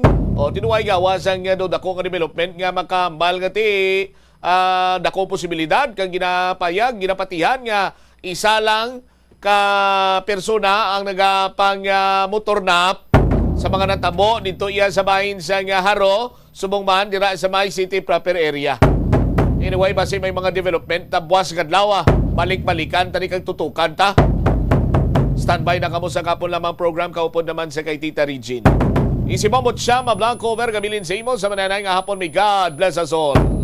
This is Bombo Radio Philippines, the #1 and most trusted source of news and information. Basta Radio Bombo! Di ka makahibalo kung ano ang imo nga unahon? Kung magtuon ikaw, siguraduhang anay nga nakakaon ikaw sang maayo. Agud nga maka-function ang imo nga utok. Kung gusto mo ang snacks, siguraduhan man nga na-preparar na ini antes pa man ang imo study time. Bangod basi, mawili ikaw sa pagkuti sang imo nga pagkaon kag ma-distract ikaw sa imo nga tulunan. Siguraduhan man nga tapos na ang imo nga olobrahon sa sulod sang balay para nga makalikaw sa interruption kag para sigurado naman nga maka-relax ikaw kung matapos mo na ang pag-review. Ini nga pahanumdom ang ginadulong sa imo sang the #1 and most trusted radio network in the country, Bombo Radio Philippines. Basta Radio Bombo! Yari ang mga household level fire safety measures nga dapat tandaan agud makalikaw sa sunog sa balay. Hindi magbutang o kung magtipon sang flammable substance o kung chemical nga makatugas ang sunog sa kusina o kung sa sulod sang balay. Ipalayo man sa mga kabataan ang pospro kag lighters. Patya ang kalayo kag baga matapos ang pagluto sa kusina. Siguraduhon nga wala nagasungaw kag pirmi limpyuhan ang mga kerosene kag gas stoves. Tandaan, ang paglikaw sa sunog sa sulod sang balay, responsibilidad sang bilog nga pamilya. Ang kalibutan ginakabugusan sang 71% sang tubig o kun kadagatan. Kag ang kadagatan nagabulig sa pagtugas sang tubig nga aton mainom kag hangin nga aton ginahaklo. Gani, aton halungan kag imentenar ang malimpyo nga ginaagyan sang tubig kag mga kadagatan. Sa masunod nga mga pamaagi. Magpartisipar sa mga organisasyon o kan clean-up events. Likawan ang paghaboy sa mga basura kung sa diin lang. Buhinan ang paggamit sa mga single-use plastic. Hindi pag-i-flush o kung ihulog sa mga lababo ang mga basura sa panimalay. Kaangay sang plastic straw, auto fluids, kag mga grasa. Kadagatan proteksyonan, kag limpyuhan. Ini nga pahanumdom ang ginadulong sa imo sang the #1 and most trusted radio network in the country, Bombo Radio Philippines. Basta Radio Bombo! Hindi lamang sa jeans o kung tugas ang katigulangon ang rason sa hair loss o kung pagkaunot sang buhok.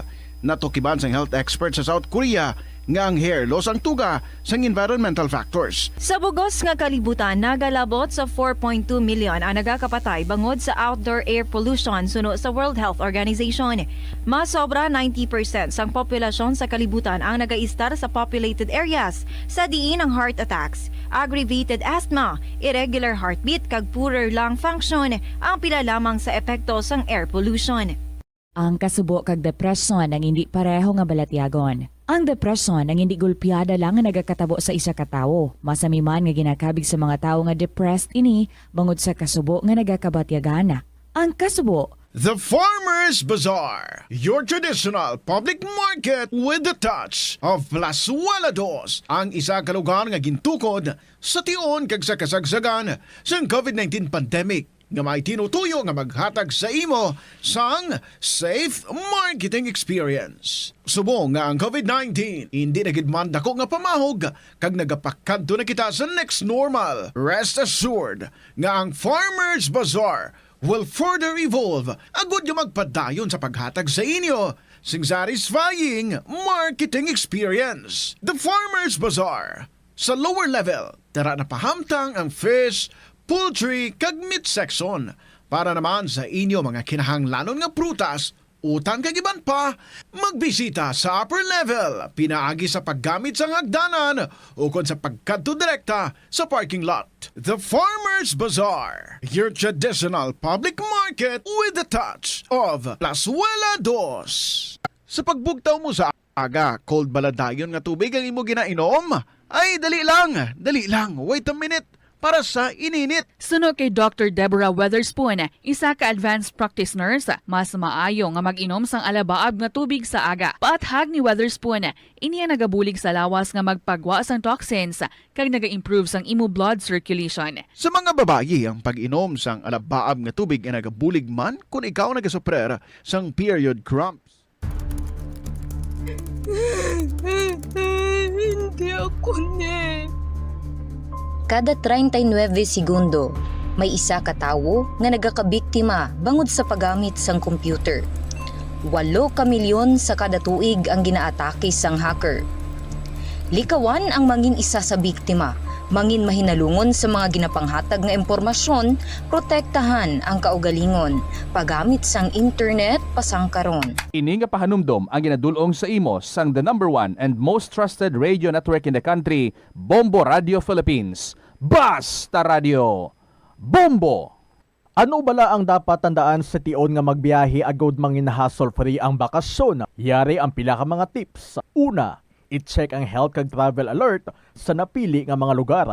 Ikaduwa, magpili sang safe nga accommodation. Mag-research ka magbasa sa mga reviews sa napili nga lugar antes mag-book. Ikatatlo, siguraduho na nga may nagagana nga mobile phone ang tanan nga mga upod agod mangin mahapos ang komunikasyon sa tion nga madula o kung kinahanglan nga magbulagay sa dalan. Be prepared in case of emergencies. Siguraduho na nga may backup nga emergency plan nga may medical reimbursement sa tion nga may maospital bangod sa aksidente. Ini nga pahanumdom ang ginadulong sa imo sang the #1 and most trusted radio network in the country, Bombo Radio Philippines. Basta Radio Bombo! Panugyan na rin sa eksperto kung kwarta ang paghambalan. Apesar limitado ang imo abilidad nga mag-invest, ang gamay nga contribution sa investment accounts ang makabulig sa imo nga maggamit ang earned money nga maka-generate sang dugang nga income. Ikonsiderar ang pagbukas ng retirement account o kung iban nga investment account. Ini nga pahanumdom ang ginadulong sa imo sang the #1 and most trusted radio network in the country, Bombo Radio Philippines. Basta Radio Bombo! Yari ang mga simpleng nga paagi agod makakinot sang tubig. Tinguba ang mga lalabahan kag tinguba man ang pagpanglaba. Ang pagpanglaba sang isa ka bes sa isa ka semana ang nagakinot sang nagalabot sa 50 litro sang tubig. Kung nagagamit sang washing machine, iset ini sa mas manubo nga wash cycle. Makakinot ka na sa tubig, makakinot ka pa sa enerhiya. Nga ginadubilian ang iligal nga droga. Makamamatay. Ang nagagamit sang shabu posible mapatay tungod sa cardiac arrest o kung hindi gani tungod sa drug overdose. Makaguba sang lawas. Makadulot ini sang pagkaguba sang kidney o kung pag-angkon sang hepatitis. Posible man nga malatnan sang acquired immune deficiency syndrome o kung AIDS. Maglikaw sa iligal nga droga para sa matawhay kag malinong nga komunidad kag pamilya. Yari ang mga simple nga paagi agod makakinot sang tubig. Kaayuha ang mga taga sa tubo o kon hose. Hindi tanan nga taga sa mahapos kagilayon nga makita tungod ang mga tubo o kon hose ang nakalubong sa duta o kon semento nga bahin sang balay. Kung magsigi ang mga tagas nga ini, mahimo nga magalabot sa 10,000 ka litro sang tubig ang mausik sa isa ka tuig. Maggamit sang leak detection tool o kung magkonsulta sa mga eksperto kung may pagpangduwa-duwa nga may tagas sa mga tubo sang tubig agod ini gilayon nga makaayo. Wala sang adlaw nga ginapili ang mga aksidente. Gani ari ang mga tips nga dapat tandaan sa tion nga nagamaneho. Una, regular nga i-check ang kondisyon sa salakyan, lakip diri ang tire pressure, bastante nga oil kag brake fluid, kag ang side mirror ang dapat nga yara sa insakto nga anggulo. Siguraduhon nga hugot pa ang mga breakers kag matinlo ang air filter. Ikaduha, mag-seatbelt apisar malapit lang ang kaduan. Ikatatlo, mag-signal sa tion nga nagaliko. I-on ang signal light kung ikaw ang yara sa ginabanta 300 katapaka halin sa imo likuan. Ini nga pahanumdom ang ginadulong sa imo sang the #1 and most trusted radio network in the country, Bombo Radio Philippines. Basta Radio Bombo! Paano ipabilin nga matinlo ang ginakaon nga mga prutas kag utan? Dapat nga regular ang paghugas ng kamot nga may habon sa sulod sang 20 segundos. Ito ang Bombo Radio Philippines. Fully digitalized. Numero 1 sa balita, komentaryo, drama at serbisyo publiko. Bombo Radio Philippines. Bombo Radio Philippines. Unmatched. Number 1 and most trusted source of news and information. Basta Radio Bombo! Mayong hapon gid sa itanan mga kabombo. It is now 15 minutes after 2 o'clock and we're back. This is Tita Regine. Salamat gid for being there again sa pag-upo diri sa akon para sa kahapon lamang program, and so I welcome each and every one of you. Sa mga nagamuni-muni dyan, kumusta man? Di nakalabot ninyo ang mga thoughts? Basi pwede na ha, nga masulat ko ano man inang inyo ginapanumdum dira. Ay nako, pwede gid nga ma-share diri sa kahapon lamang program, especially kung love story wala ton tagi din na paki-email sa bombo_iloilo@bomboradio.info or sulaton ang mga istorya sa gihapon kag ipadala nyo lang sa kahapon lamang program DYFM Bombo Radio Iloilo, Sky City Tower, Mapa Street, Iloilo City. Pwede man personally i-hand in ang imong istorya. Ang estasyon sa Bombo dire lang located sa may Sky City Tower sa may Mapa Street, Iloilo City. And to those mga friends naton abroad, kumusta man ang mga sitwasyon naton dira subong? Kumusta ang inyong pag-celebrate sa inyong Valentine's Day kay ti laban-laban ino malayo sa inyong mga loves. So pwede man nga ma-share mga kabombo naton dira abroad, di mga bahin sa Pilipinas, pwede gid welcome ang inyong mga istorya. And so right now, there is a KLP, ako na kamo gina welcome. Today is Thursday, the 19th of February 2026. So happy Thursday sa inyo tanan. Ari na nga aton nga song para sa inyo. This is from Francis Lazatin. Kung gusto mo ako. Ini si Tita Regine, welcome sa KLP.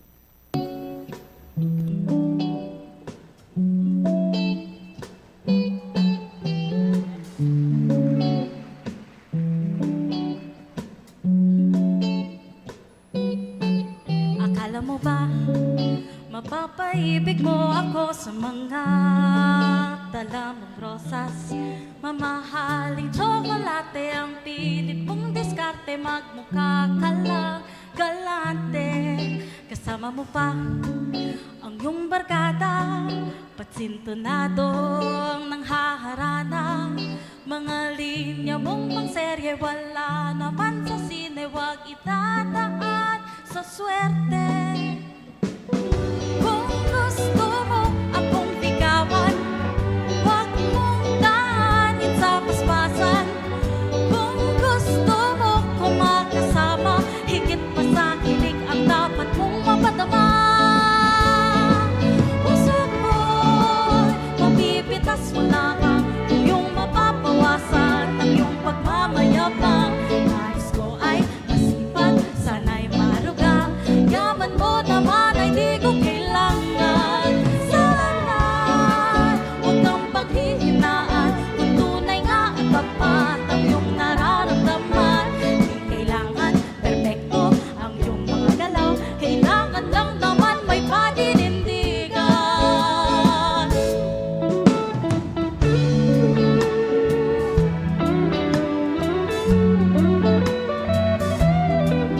Alam mo na ba kung paano mo sa akin papadama ang iyong paghanga? Sana'y bigyan ng kulay eksena sa aking buhay, kung mahal mo nga kung tunay. Ang mahalaga ay sana di pa rin magbagong maganda mong katangian. Ang pag-alay mo ng oras, sagang di kumukupas at ngiting nakakalunas. Kung gusto mo akong ligawan, wag mong daanin sa paspasan. Kung gusto mo kong makasama, higit pa sa kilig ang dapat mong mapadama. Puso ko'y mapipitas mo lamang, iyong mapapawasan ang iyong pagmamayabang. Nais ko ay masipag, sana'y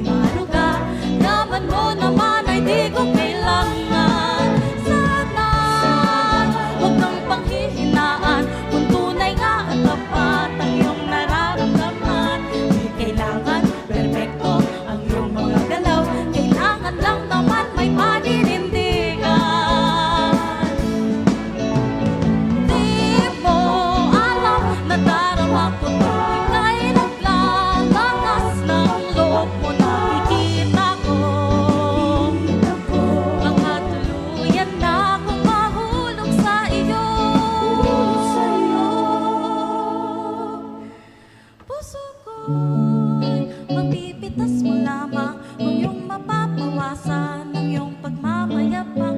Sana'y huwag kang panghihinaan kung tunay nga at tapat ang iyong nararamdaman. Puso ko'y mapipitas mo lamang kung iyong mapapawasan ng iyong pagmamayabang. Sana'y huwag kang panghihinaan kung tunay nga at tapat ang iyong nararamdaman. Puso ko'y mapipitas mo lamang kung iyong mapapawasan ng iyong pagmamayabang. Nais ko ay masipag, sana'y maluga, yaman mo naman ay di ko kailangan. Sana huwag kang panghihinaan kung tunay nga at tapat ang iyong nararamdaman. Di kailangan sumuko, may pag-asa ka naman kung tunay nga naman na gusto mo ako. Francis Lazatin, kung gusto mo ako, dapat kuno hindi ka boastful, hindi ka mataas ng pride, you have to be humble, and you have to be very persevering. Kaya makuha mo ang matamis niya nga oo. Little tip lang from the song. From Francis Lazatin, kung gusto mo ako. Yesterday, nag-read kita sa sulat ni Tito Ed sang Igbaras, kag because nga nalipat na naman si Tita Regine magbitbit sang iya nga picture, nga siling niya, ti kita na bala, damo gambal sa iya nga combination ko ng iya nga looks ni Coco Martin kag ni Jay Cuenca. Sa looks nga ini yet single. Why siya nakapangasawa? Pero sa iya nga story sa aton kahapon, it's better to have loved and lost kuno than never to have loved at all. Diba? Sa 70 years old nga edad, ay, dami pang humahabol.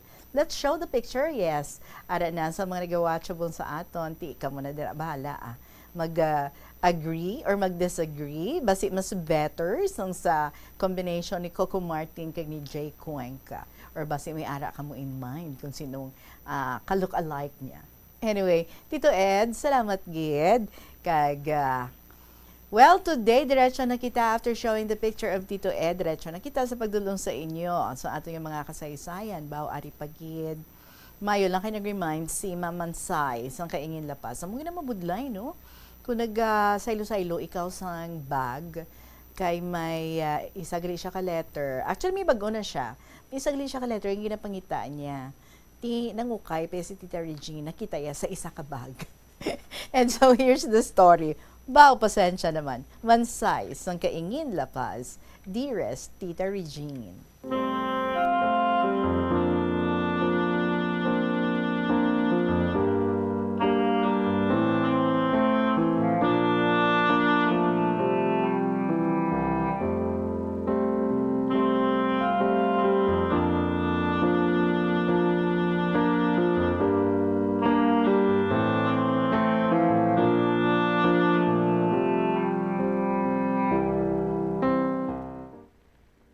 Mayong hapon sa imo, sa mga nagpamati subong sa Bombo Radio, subong man sa mga KLP letter senders. Ari, ang wala ko gakaubos na kasaysayan sa kabuhi.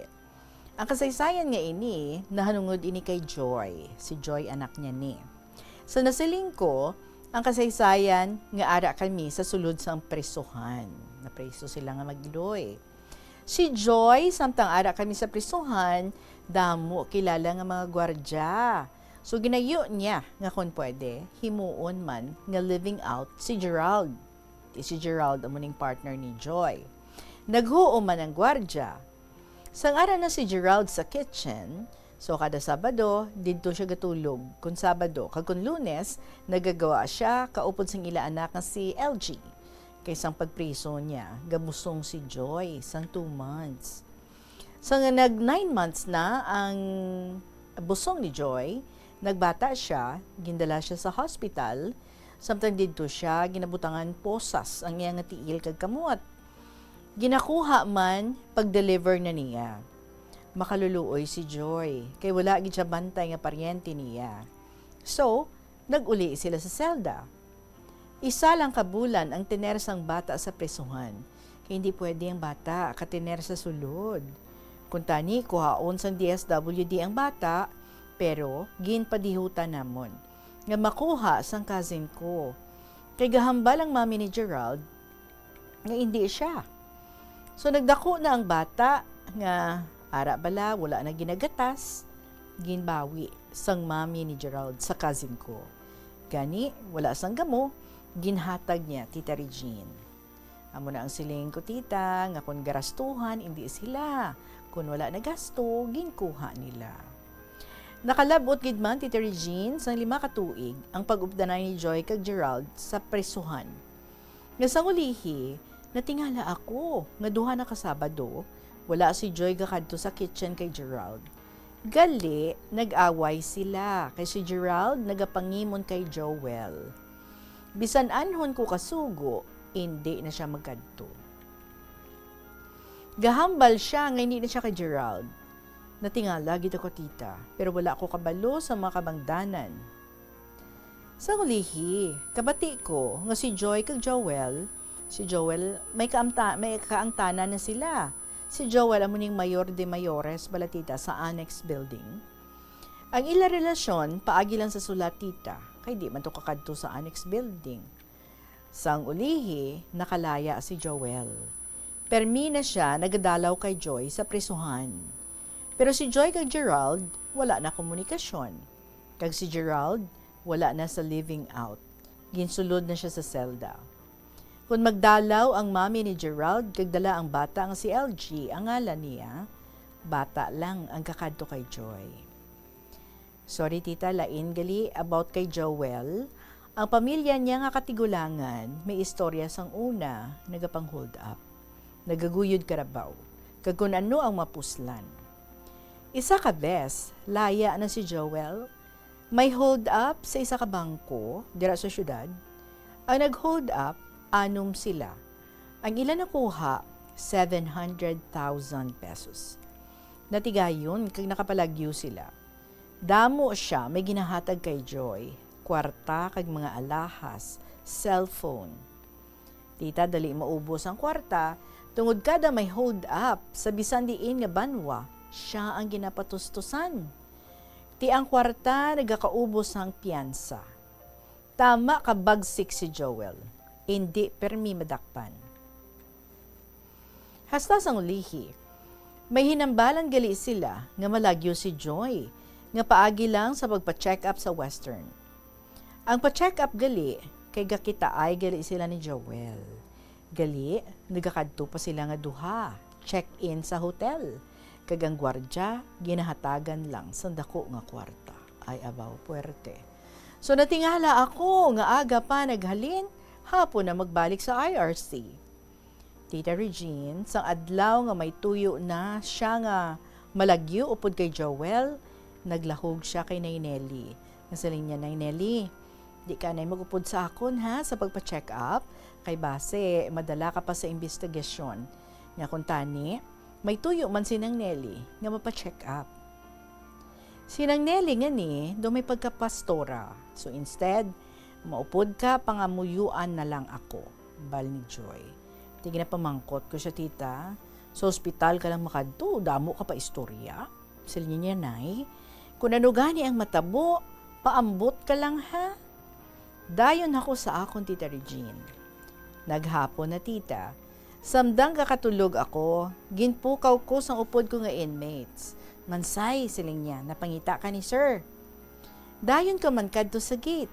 Pamangkot ni Sir Mansay. Kauli si Joy. Siling ko, nga ako pamangkoton mo, nga ikaw escort na. Dayon nagyami ang tulok ko. Kaghambal sang upod ko, nalipong kuno ako Tita Regine. Ginsagi nila ako kapamanyos, kag pisilon. Butongo ng buhok, ginpisga ang kamot ko. Wala gid ko na umpawan. Hasta nga gintuwangan na lang nila, kag dalon sa salakyan sang IRC. Gindala ako sa hospital, didto, naumpawan ko, kag damo gwardya, pulis kag SWAT sa palibot ko. Ginusisa ako, ambot lang ang tanan nga sabat ko. Ay gali tita, nagulat si Joel sa Gua Hospital nga may motor nga dala. Gipangita sang gwardya, wala na siya. Gali tita, didto sila padulong sa kay Lola sa Zaraga. Paghapit niya kay Lola, nagpadulong sila sa Pasig, sa paryente ni Joel. Nabalaan sila nga didto sila nagkadto naman sa Santa Barbara. Ginayam sila gihapon. Nagpauli sila sa Kabatuan. Sa Kabatuan, puro na pamilya nila. Gani kung may magsulod nga mga military, ginapahibalo sila. Isa ka bes, may military nga nagsulod. May nagpahibalo sa ila. Dali-dali ni Joel si Joy isulod sa aparador kag liabihan. Tapos, nagpalagyo si Joel pakadto sa kawayanan. Wala sang may nakakita. Gabusong nasadto si Joy sang 2 ka bulan. Hambal niya, tani gutok siya, pero ginagwanta lang niya hasta matapos. Haluson man kuno siya makaginhawa. Pagadaso naman nga bulan, may nag-abot naman nga mga SWAT. Samtang gali sina, may ginhimo si Joel nga foxhole sa idalom kadapog. May buho kag may ginatungtong nga kahoy. Pag grade liwat, nagsulod naman si Joy sa idalom kadapog. Ginbutangan kahoy sa idalom. Kag may nagaluto sa ibabaw, nga kuno abi, nagadigamo sila. Dito sa Kabatuan, Tita Regine, may mga senyales sa mga tao. Ginatultog ang kawayan bisan adlaw. Ang buot silingon, may military nga gapadulong. Gani, makapanginlaman sila. Palagyuhan. Nagainit ang ilang pagpalagyo. Hasta nagaplano sila pakadto sa Antique. Nadayon ang ilang plano. Naglakat gid sila. Ginlain nila ang ilang mga hitsura. Bisan may checkpoint, wala nakakilala sa ila. Lusot naman sila tita. Grabe pagid ang ila ginaagyan didto. Ang soft drinks, panawag sa kabataan, whiskey. Sa amo to, wala sila gainom. Wala mga bugas, nagakaon lang sila, okra nga hilaw, tugabang, kag puro lang lubi. Ang wala na naagyan sa amon, naagyan na didto. Isa sinakagabi, nabatyagan nila sa balay nga ginatulugan nila, nga nagatinaghol ang mga ido. Hasta nga may nagkadto sa ila nga tawo, nga may mga salakyan nga nagapakadto pabalik. Nagbangon sila, kag nagpalagyo. Didto sila nagpadulong sa piggery, damo baboy nga nagahigda. Didto sila naghigda, kaupod sa mga baboy. Si Joy nagtupad higda sa itom nga baboy, kay ga t-shirt sang itom. Kag si Joel sa may pihakman nga selda sang baboy. Tama kadamo ang mga baboy didto. Didto man naghulid si Joel, wala sila makita sadto nga tion. Ay abaw, Tita Regine, samtang nga tion pagbangon nila, baho sila higko sang baboy, nagapanimaho sila. Pero pagpalagyo nila, ginadalagid nila ang ilang napsak nga may sulod nga mga bayo. Nagpanilag sila anay, kung bala may mga military, kag sang wala na, nagkadto sila sa suba, kag maligo, kay may ilislan man sila. Nagpauli sila liwat. Sa balay naman liwat sang iyatiyo nga si Martin, lain naman nga paryente. Dugay naman ang tener nila didto. Didto naman siya nakatilaw sang kuhol, nga ginapabukalan lang sa mainit nga tubig. Ang ara bala nga ginalukit lang sang kutsilyo kung magkaon, kag kanon nga tinigang nga mais. No choice, ti wala kanon, makaon ka na lang Sang ulihi, may nakatiktik naman, nga ara sila sa amo nga balay. Sang gabi naman, may nagtultog naman. Ang buot silingon, may ara naman nga mga military. Ginpukaw ni Joel si Joy nga malagyo naman sila. Nagpalagyo sila, padulong pakadto sa isa ka orchard nga nalibutan sang barbed wire. Perti kitaas ang barbed wire. Naglumpat si Joel kag si Joy, nagsaka sa pusog kag maglumpat bisan mataas ang barbed wire. Nalutsa naman nila. Walo na kabulan ang busong ni Joy, nagplano sila nga mapauli sa kabatuan. Lain naman ang ila attire, nakalusot sa mga checkpoints, hasta nakaabot sila sa kabatuan. Hasta nga nag-abot na sa inugbata ni Joy, nagplano sila nga kung makabata na, amo pag-surrender nila. Nagsalig si Joel nga ang palibot sa ila barangay puro niya pamilya. Tungod, nag-declare si Gov nga butangan sila sang reward, kada isa 50,000 pesos. So syempre, damo ang nagtudlo. Isa sang iya pamilya ang nagtudlo. Wala sila sa balay sang iya ginikanan, kundi sa balay sang iya nga second cousin.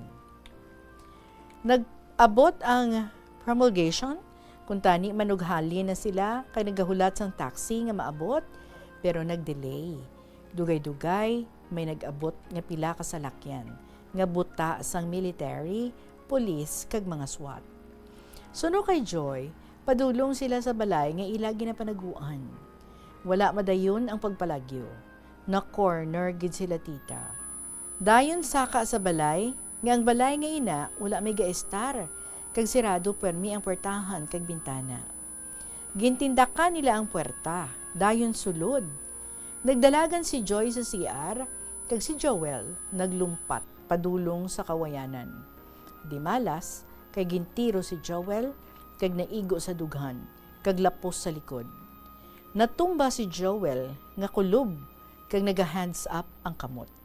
Ang hambal, nga kuno mabato siya, kag may granada kuno. Napatay si Joel nga naghahapa. Balik kay Joy. Dito sa CR, primero nga lantaw sa CR, wala siya nakita. Ikaduha, didto siya gali nagpanago. Sa likod sang kortina nga plastic. Wala siya dayo nakita, tungod maniwang si Joy, kag nagamay siya. Nakita siya sang pulis nga babae, gindala siya sa sagwa sang balay. May nagsinggit nga tiruha na. Pero hambal sang babae nga pulis, hindi pwede, kay gabusong, kag damo tawo. Samtang sa IRC, nagahimo sa mga gwardya sang salakyan, sa huna-huna ko, basi nadakpan si Joy. Kay kuno mapakabatuan sila, siling ko, basi bala masugat na sila kay Joy. Kay may isa ka gwardya nagambal sa akon nga mansay. Kung for example, dalon diri si Joy nga patay na. Ti, mabaton mo?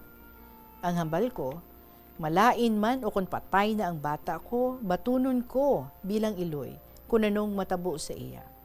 Kay suno sa ila, na corner na ang balay, nga ginpanaguan niya. Paghambal sa akon sang gwardya, dayon ko kadto sa chapel namon, kag mag-pray. Abi mo tita, kung ano ang pray ko? Siling ko, Lord, bisa napatay na si Joel, kabay nga mabuligan mo ang bata ko nga si Joy, kagang iya nga bata. Pagkahapon, nagabot ang salakyan sang IRC. Nagdalagan ako. Abi sang iban nga gwardya, malagyo ako. Amuman ang lagas nila padulong sa gate. Gasinggit ko, hindi ko malagyo. Gusto ko lang makita ang bata ko. May nanawag nga babae, maniwang, maitom. Hindi ko makilala. Pero nakita man niya ako. Hambal niya, Nay, hindi ka na makakilala sa akon? Ako si Joy, ang pinalangga mo nga bata. Si Joy. Si Joy, Nay, buhi ako. Naghaksanay kami nga duha. Sang ulihi, siling sang gwardya on duty. Dali na kamo. Didto kamo sa selda ninyo. Tungod ang mga inmates, palangga nila si Joy, naghinakos kag maghibi. Ginpapahuway ko siya kay nakita ko sa hitsura niya, nga daw kapoy, kag tuyo siya. Tita Regine, nakita ko ang tiyan niya nga manugbata gid man siya. Napatay si Joel, July 11, kay nagbata si Joy, July 30, 2005. Sa paglubong ni Joel, ginpangakuan sang warden nga pakadtuon si Joy nga makatambong sang lubong. Pero pag abot sang adlaw sang lubong, wala siya ginpakadto. Grabe ang iya kasubo, kay wala niya nakita ang amay sang iya bata. Pagbata niya, gindala sa hospital, bugbog sa gwardya, may posa sang kamot kag tiil, wala na ginahatagan pagsalig. Ang bata isa ka babae, kag subong manograduate na sa social work sa May 2026. Ang ngalan niya amo si Buringring. Tita Regine, kung wala lang ni nalagyo si Joy, tani wala kalabot. Nga dugay kami naglaya, kag wala kalabot si Joy sa correctional tungod konbiktado siya. Nga subong ginsaylo siya sa Correction for Women sa Santo Tomas, Davao. Kag abi mo tita, dali na siya makagwa. Tita Regine, hasta na lang diri. Kung magkulang dugang-dugang ilang, kung sobra paliyag buhi nilang. So muna ang siling ko, kung subaybayan mo gid kag tapuson dayon, lipot. Pero kung ang tanan isulat ko, lawig. So hasta na lang diri tita, kay daw matulog na ako. Sorry gid, malawig kag God bless sa imo, kag more power sa imong programa. Ang matinahuron, Mansay, sang Kaingin, La Paz.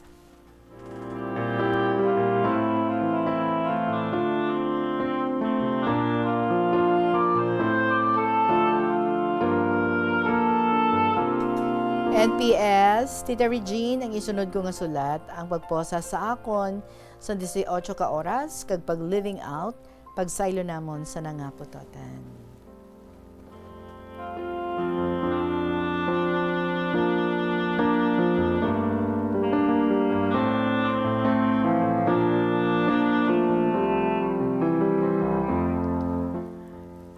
This is a true story, mga kabombo, and if nalabutan nyo pa atong tiyempo nga grabe ang paglaot sini, no? Sa kay Joel kag sa kay Joy, ang kaso nila is drugs, and plus ang kay Joel amo to ang pagpang hold up.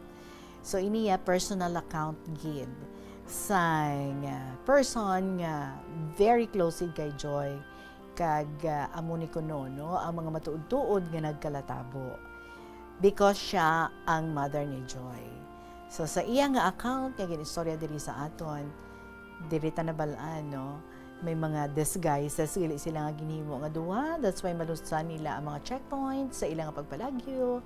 And then, may mga ara, gili mga senyales sa mga lugar nga ilang ginapanaguan. Kaya ang ginakaduan nila nga lugar, puro man lang nila nga paryente ni Joel. So mabalaan, kung may nagapadulo nga military, tultugon lang tong kawayan. So malabalaan na dayon sa duwa, palagyo naman sila. Kag may mga times nga, may mga foxhole pa, nga ginahimo si Joel, tapos dito ipapanaguon si Joy. Pero yun, well, sad ending gid because it came to a point nga na-corner gid sila. And then si Joel, gintiro, kati malagyo pa, tapos si Joy, nagpanago, nakitaan sang gwardya nga babae or police nga babae, may nagsinggit nga tiruhana pero naghambal nga ti hindi kay nagabusong. And so that's why, no? Because of the baby, na-spare ang life ni Joy and subong according sa kay Mansay nga iya nga mother, dito na siya, no? Kay ti na convicted siya, dito siya subong sa Davao nga serve ang iya nga sentensya, and according kay Mansay, manuguwa na si Joy. Well, we heard it straight from the mother kung what really happened, what really transpired sa amuni nga kaso. Maraming salamat sa inyo, kag sa imo especially, Mansay sang Kaingin, La Paz. And yes, ari na sa akon mga kamot ang imo nga next story. So pangitaan ta naman inasang tiyempo para nga mabasa man diri sa kahanginan. Alas 2:43 ang aton nga oras, magapanubalik ang KLP pagkatapos ng pila ka mga importante nga mga pahibalaw. Gataas man ang risgo sang vitamin deficiencies nga nagatugas sang physical kag emotional changes. Santo sa isa ka scientific study, ang B vitamins ang importante agod nga mag-function ang body cells nga nagabulig sa metabolism, paghimo sang bago nga blood cells kag nagabulig sa pag-maintain sang healthy skin cells, brain cells kag body tissues. Magluwa sa supplements, lakip sa mga pagkaon nga bastante sa vitamins sa moang karne, whole grains, prutas, gatas, cheese kag mga ulutanon. Gabulig sa paglikaw sa nanuhay tuay nga balatian ang simple nga pagkaon sang citrus fruits kaangay sang pomelo nga puno sang powerful immune boosting antioxidant. Ang pomelo ang puno man sang lycopene, isa ka anti-inflammatory, anti-aging antioxidant nga nagapanami sang supat. Ang duga naman sang panit kag dahon sang pomelo ang natukiban nga makapatay sang cancer cells kag nagapalikaw sa paglapta sini sandig sa test tube studies. Yari ang mga importante kag praktikal nga mga pamaagi agon makakinot sang tubig. Sa kusina, Plus Wala di Iloilo, Billboard of Activities for February 15 to 21, 2026. Rock songs kag iban pa ang saliwat mangin inyo as the Binhi Band is due to give you one great musical extravaganza sa concert at the Plaza, blasting off alas 6 ng gabi sa Pebrero 21, Sabado. Sa tion sa musical show, napulo ka mga matahom nga Plus Wala di Iloilo, Valentine's Edition Mugs kag madamo pa nga iban ang igaparafol sa mga suki sang Plus Wala di Iloilo. Sa February 22, Domingo, ginaagdang tanan nga mangin kabahin sang Eucharistic Celebration nga paghahiwaton sa Latolda sa mga adlaw alas 11 sang aga. Sa tion sang Holy Mass, ipangamuyo naton sa Ginoo nga padayon niya nga tandugon ang kasing-kasing sa mga tao nga involved sa anomalous flood control projects nga pamatian ang panawagan angot sa restitution. Plus Wala di Iloilo, we remain to be one with you in the common hope for a better community and a progressive country in 2026. Paano ba lamang kalikaw sa aksidente sa dalan? Yari mga tips nga dapat tandaan sa tion nga nagamaneho. Una, likawan ang masaming nga pagsaylo sang linya. Ang swerving o kung pagsaylo sang lane sa isa ka delikado nga maneuver nga masamig ginatunaan sang bunggo anay. Kung himuon ini, sigurado. Alas 2:46 ang aton nga oras, may ari diri nga pang Valentine's Day si student mom of Lambunaw, but since tapos na Valentine's Day, so post Valentine na lang. Dear Tita Regine.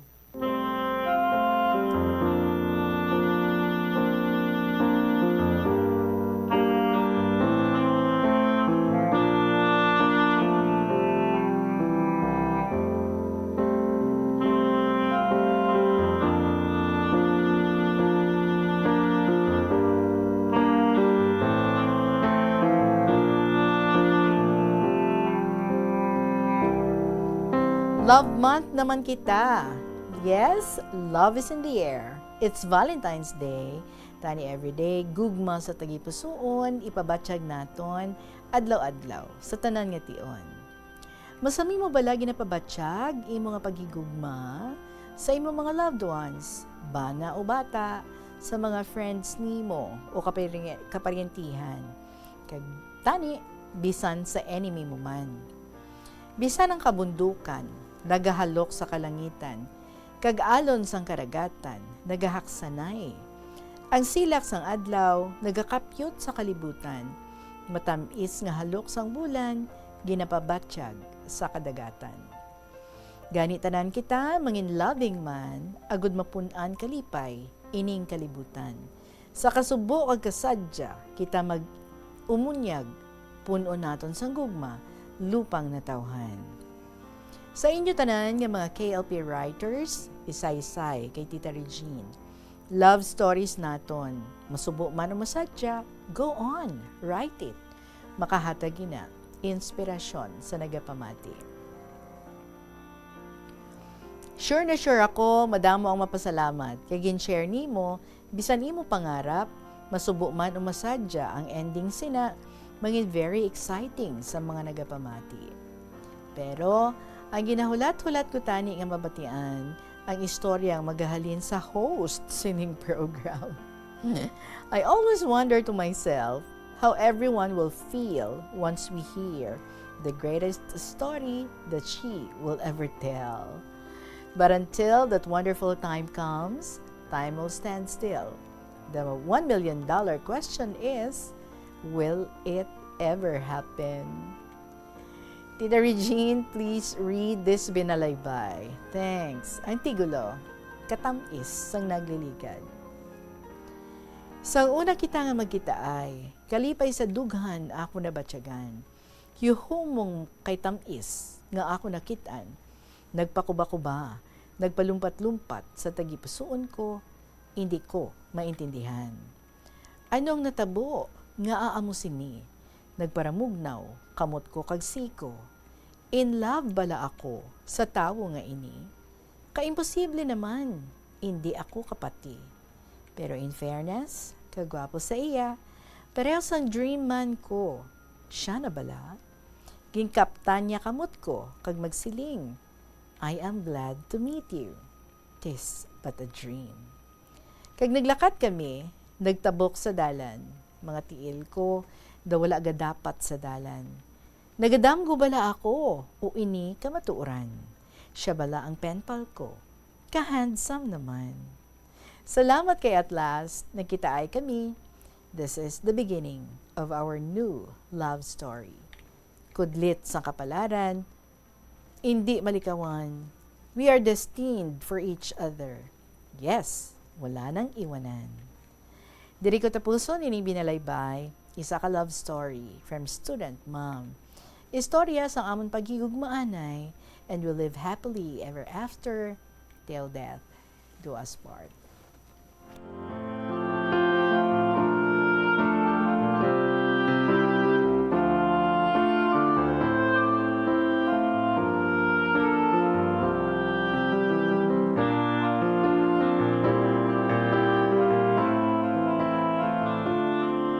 Well, my own love story. That would be the day, no? Sige makadlaw na lang ko anay about that. Anyway, thank you so much, Gid, sa imo student mom. I recalled, pagpadala mo sa sining nga sulat, that was also the time nga gin-interview ko ikaw, and that was February 14, and that's Valentine's Day. So no way, no? Nga mabasa natin on that day. But anyway, taan gid natin sang chance. And thank you again for sharing with us your own love story through your binalaybay. Salamat, Gid. It is now 2:51. I would like to go straight sa third story diri sa aton ni multiple stroke survivor. Nagasiling, Dear Tita Regine.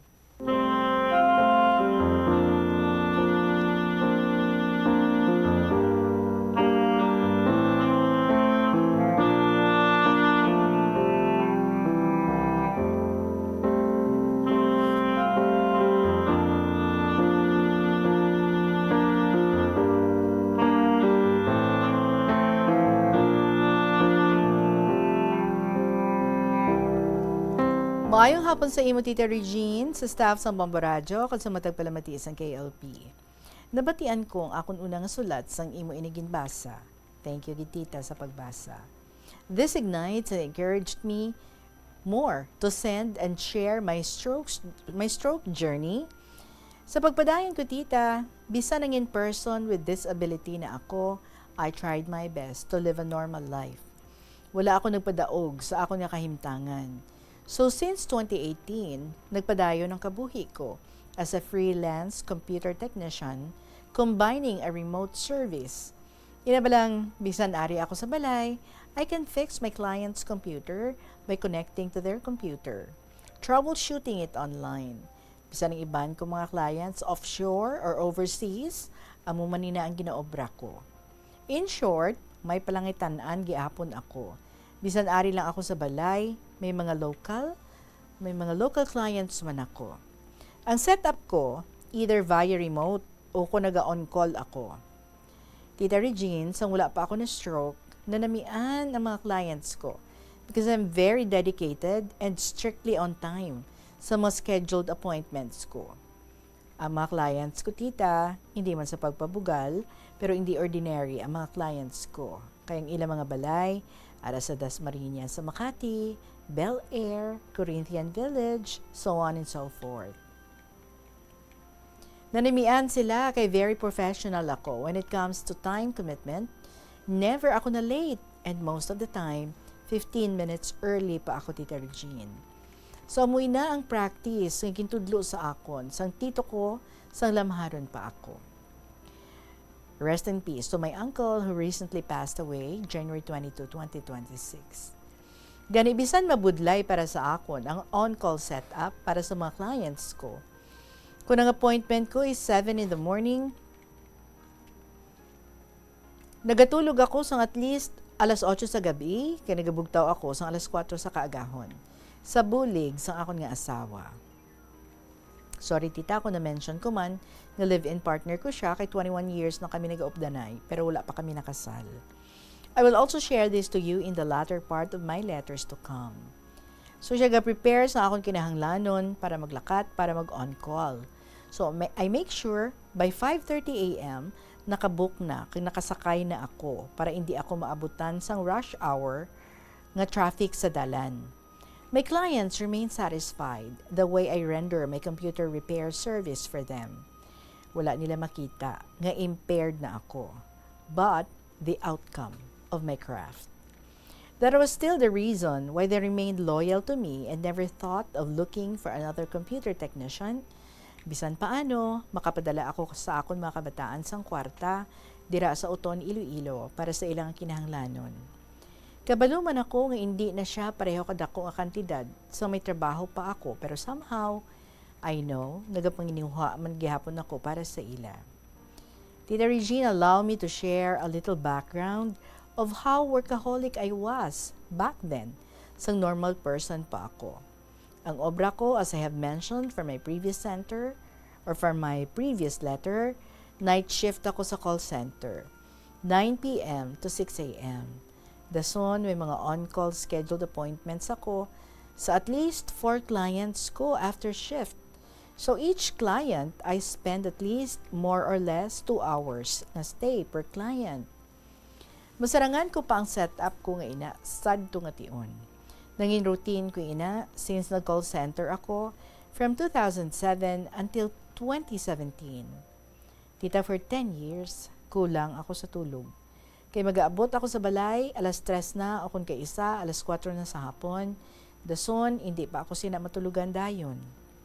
I abused my health by working so hard, by thinking that I will be able to reach my goals in life by pushing myself to its limit. Pinsarabala tita, kung pila na lang ka oras ang tulog ko. Amat-amat, nag-build up sa lawas ko ang manging cause ng stroke ko. But as I have mentioned, gin-ignore ko lang inatanan. Bisan sa nagpa-check up ako, kay required sa trabaho ang quarterly kag annual APE.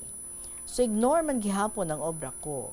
To compensate sang pulaw ko, nagainom ako sang energy drink sa trabaho kay libre man, coffee mixed with chocolate, kag sa pantry ang mga ginakaon ko sang tion nga to, believe it or not tita, mga fats, adobong baboy, pork humba, igado, Bicol Express, basta, mostly fats tita. And then, kada last day of shift, para mag-day off, naghahagaray pa kami sa mga co-workers ko sa kilala nga Batsuyan, diri sa Fairview sa Quezon City. Putok-batok man kung maka-order ako tita, kay ginapabutangan ko pa sang slice ni crispy pata ang order ko. So I have to admit, Tita Regine, I really abused myself and health sa daan ko nga lifestyle. Well, we have to pause here sa sulat diri sa aton. Third story ini ni multiple stroke survivor. And by the way, may interview ako sa imo this coming Saturday. So please make yourself available. Makontak ako sa imo, ma-email ako sa imo how we're going to do it. So for the meantime, mga kabombo, tubtub lang anay kita diri. Balikan ta ining sulat sa aton diri. Third story ni multiple stroke survivor by tomorrow. Sa inyo may istorya man dira, pwede ka maka-email sa bombo_iloilo at bomboradio.info or sulat to ng mga kasaysayan and danipadala sa kahapon lamang program DYFM, Bombo Radio Iloilo, Sky City Tower, Mapa Street, Iloilo City. Up next, ang mga dramas naman every afternoon, Tuyang Ermitanya Provincial Jail, kag Dear Diary. Maraming salamat sa inyo mga kabombo. Sa gihapon, ininyong alagad si Tita Regine para sa kahapon lamang program. Panambalik kay kita buwas. Maraming salamat. Good afternoon and God bless.